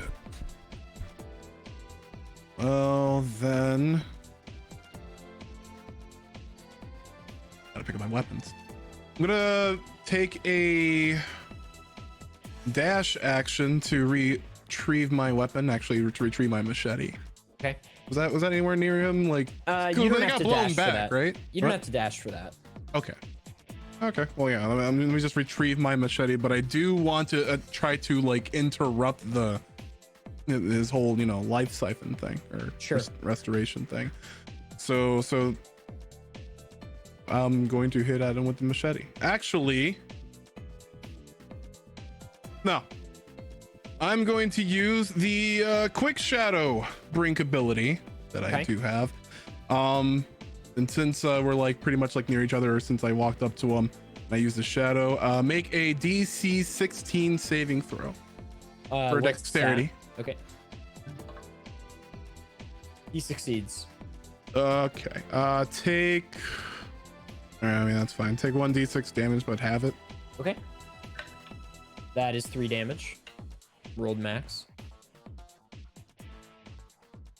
Did I take an extra attack to the machete, or what? How's the brink ability tied into that? Brink is an action. Okay, never mind then. Darn. Well, we gotta do this somehow. Is that your I'm gonna turn? end my turn. Yeah, that's my turn. Okay. Lexi, your turn. Okay. So he's looking rough. Yeah. Can't get to the portal right now. So let's I'm going to get out that super soaker. Been a little Okay. slinger on his shoulder. Is Gillian touching any other person? No. She's gonna try to take aim and shoot him with the super soaker, charged up through the lamppost. Did I ever give you stats for shooting with this? Nope. Okay, we will do a d20 plus dex. 20 plus dex. Okay, and she's using, because it's Conduct. like the salt water. Right. Yeah, she's like storing up power through. She's pulling up power through The d20 with dex is just to hit with the water. Yeah, saying how she's what she's gonna try to hit him with. Absolutely. Is good. 19. That hits. Great. How do we want to roll? For like, he's leaving shot with electrical damage. Let's do a. I think it definitely depends on how much you've charged, how much you're willing to release. But I would say an average amount, like a good amount of power, would probably be like a d12 plus intelligence. Okay. 12. Ooh, a die I never roll. I think this is a 12. It's the one that looks like d20 but is less Yeah. sides. It's a dodecahedron. Okay. Oh, that's max. I was like, -2. 11, and I want to, yeah, just 11. Okay, nice. You shoot him with the water, and as it strikes him, you know, first it patters on him. He's like, and then, and he's shocked. Is that your turn? I'm gonna call Max over. He's looking real shit. So I'm just gonna be like, get out of there. He runs back towards He's you. probably like not functioning well. It's gonna be slow.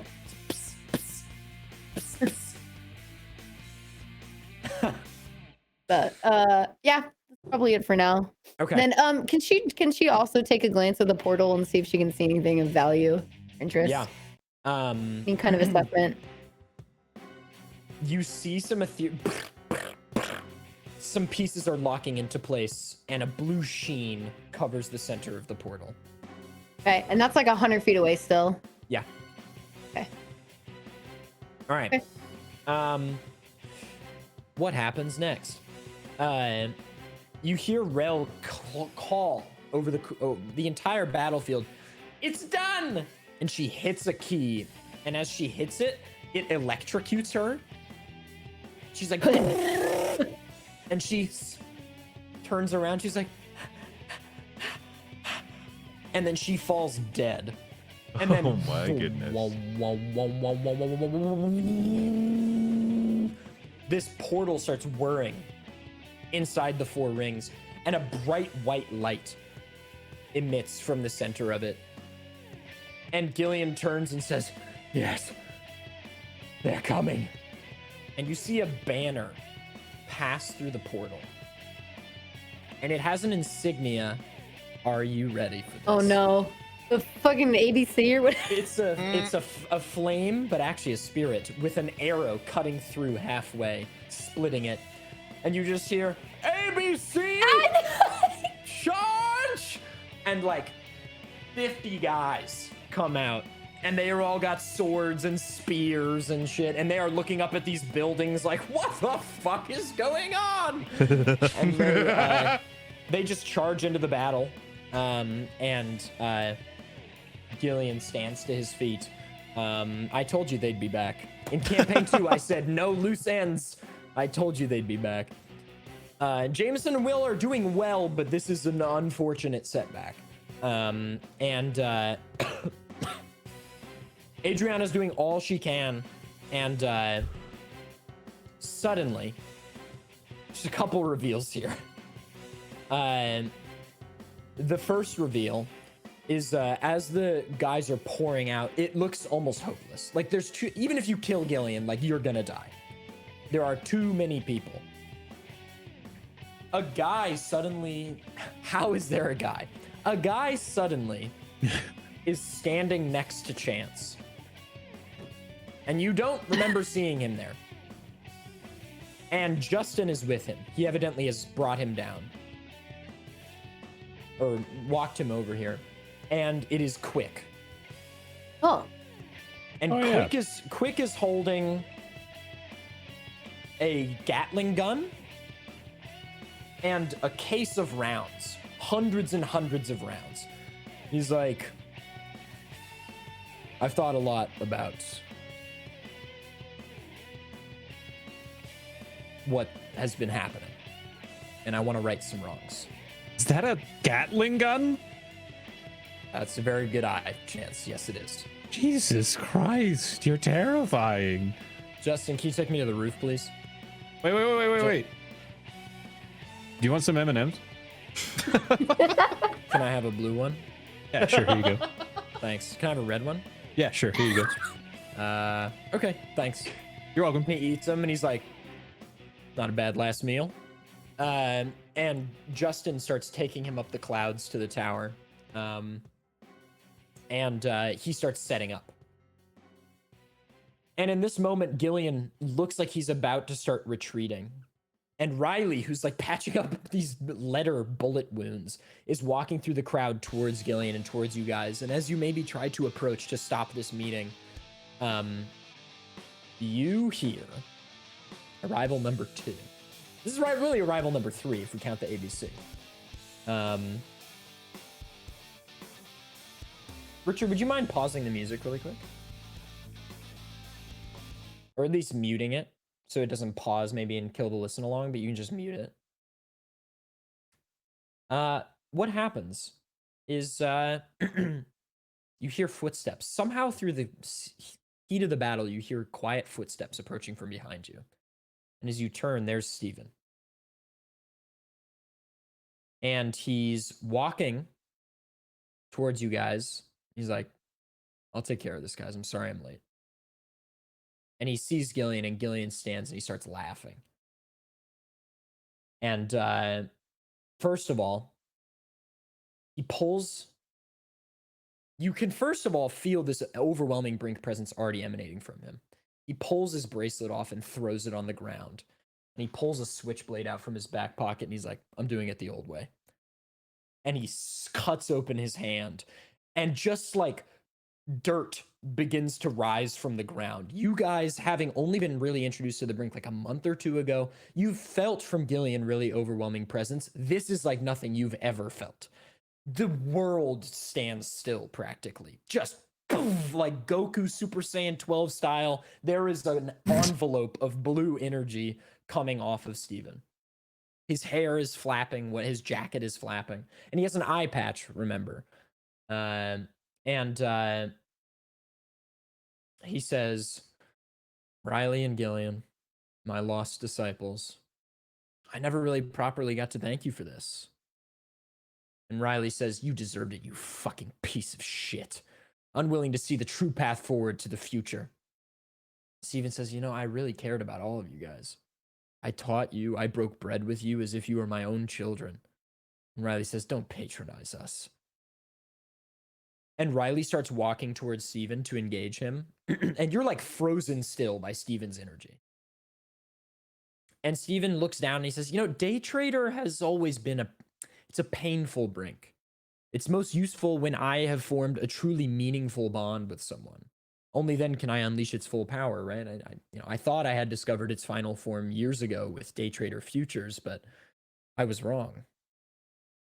That is the most powerful version, but the most useful one is the one that awoke after my battle with the two of you. And Steven looks at Riley and he says, Day Trader Blue Chip. And Riley fucking explodes. You feel like a line of Brink energy go into Riley and he like contorts. His body is like twisted like a corkscrew. And just blood shoots out of his body and he falls to the ground dead. And Richard, you can turn the music back on. And Steven looks solemn but resolved. And he turns towards Gillian and he says, your turn. And Gillian quickly turns his bracelet and says, quiet thief, breath of prayer. and a golden aura emanates, like an outline. A golden outline is around Gillian. And Steven says, "Day trader, blue chip." And the brink energy again pierces towards Gillian. And then it hits him, and he strains. And then it's dispelled in this massive shockwave. Just, and Gillian starts to laugh. He's like, "It worked. Yes." And then Steven looks confused, and then Steven's bones begin to snap. His legs first, then his arms, fingers, and he falls to the ground. Internal bleeding coursing through his body, and you're just frozen. And Gillian smiles a devilish smile at Steven, and he walks slowly around him, and he says, "Do you think I'd really risk combat with you a second time? I knew you had to have been clearing conditions for some form of day trader when we fought the first time so that you could kill us without needing to use raw power. When I killed Helen, I took path of least resistance. I did it just to find a brink to counter you." And you all remember that Helen, one of the members of the Eight, had this brink that allowed her to find, it was like Jack Sparrow's compass. It takes her wherever she needs to go. He says, "When your brink sent me to Lyceptia, I first spent time healing and recuperating and hiding. Something had happened there. My dear, dear teacher, it was not the world you described to us anymore. It was in ruin. And after I'd rested enough, I used Path of Least Resistance to seek powerful brinks to steal. Your old friends put up quite the fight, that's true, and they prevented me from getting the one I really wanted, but I essentially got what I needed from them in the end. And then I was able to return. And Path of Least Resistance took me to Nepal, of all places. And there was a monk that had an ability that could deflect and redirect pure negative brink energy attacks directed at the user. Breath of Prayer, it was called. It's the final puzzle piece needed to defeat you, so I just waited. I made you think you could kill me. Not even you could defeat me. This just solidifies I have a solution for everything, and now I'll be taking your ability too." And Will turns and is like, "We cannot let him take his ability." And all of you realize, like, oh shit, if Gillian gets Steven's ability, like, we're all fucked. So would anybody like to try to do something really quick?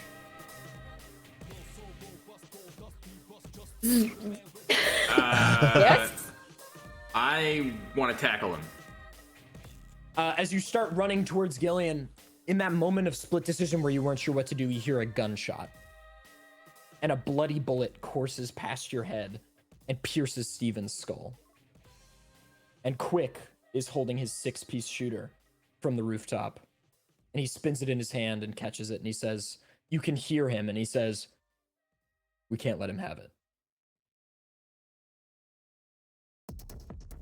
And then a massive coin flies in, and Gillian dodges it at the last second and starts running towards the portal. And Will runs in and grabs Steven's body and bolts back to the group. And Adriana and Will start, like, you know, they're trying to hide the body. Jameson's trying to buy you guys time, cutting people up. And he's like, "There's too many of them. I can't do it, but you have to go after him." And you hear Quick from atop the building. He just goes, "Looks like it's my turn."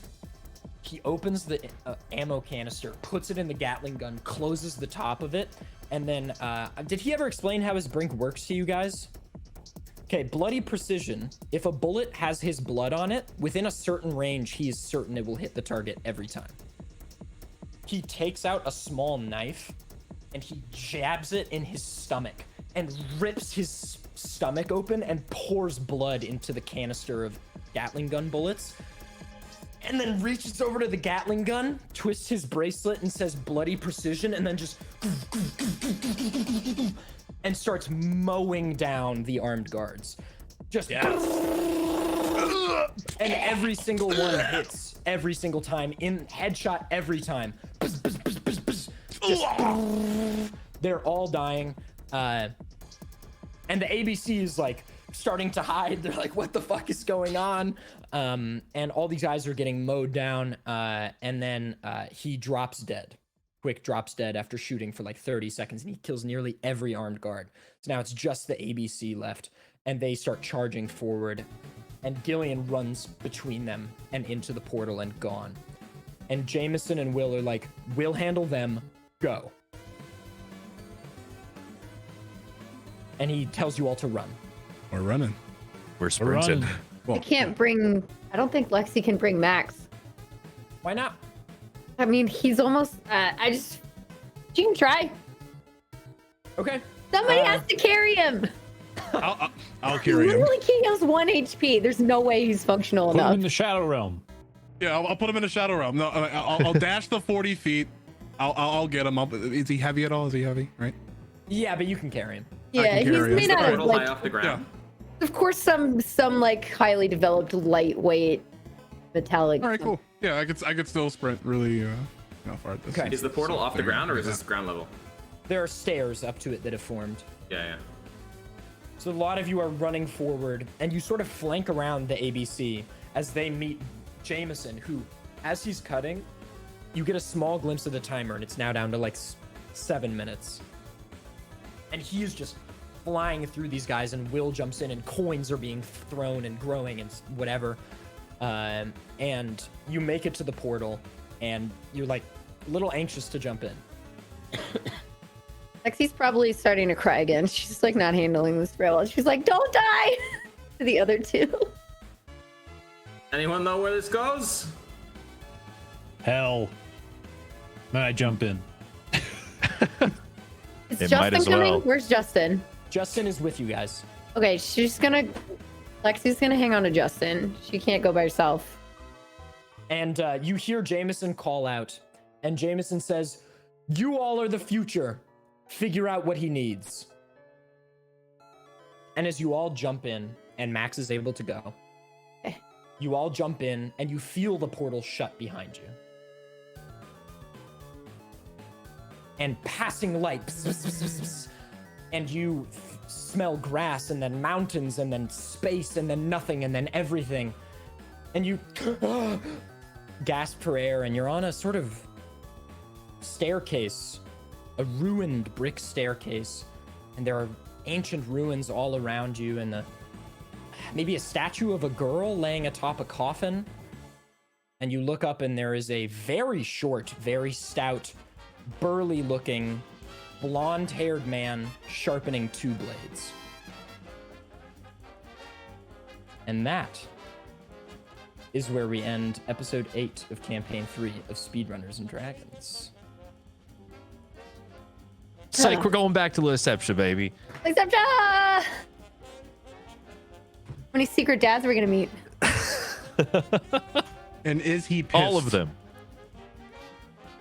I don't all know right. what any of this means, but I'm excited to be along for the ride. We are fresh out of time, so I'll plug people's stuff for them really quick. Danny is doing Ocarina of Time speedrunning. You should check him out, twitch.tv/DannyB. Kung Fu Fruit Cup is doing cool playthroughs of games all the time, including speedruns of Kirby games and things like that, twitch.tv/Kung Fu Fruit Cup. Splatoon. Splatoon 3 is now out, and she's a Nintendo girly, so there you go. Dangers is going for world record and world peace in Super Mario Odyssey, and will also be a part of Speedrun Coliseum this week on Spike Vegeta's channel. Bobby is a fighting game and rhythm game connoisseur, as well as speedrunner of retro games. You can find him at twitch.tv/TheBlastastic. He will also be at Speedrun Coliseum this week on Spike Vegeta's channel. Patrick is an all-around-the-world variety streamer. You can catch all kinds of wonderful games on his stream every night. You never know what you're going to get, but it's going to be a party. Twitch.tv/Patty. I'm also at Speedrun Coliseum this week, and I don't know what I'm doing this week. We'll figure it out. I'm doing Fire Red Leaf Green map randomizer co-op with Shen and Chris. But I'm at Speedrun Coliseum this week. Everybody, thank you so much for watching. I'm going to find a raid target. If you miss things because of... Wait, I want to go too. If you miss things because of ads, you can watch this on YouTube later this week. I'm going to cough too, okay? That was great. Well done, Bobby.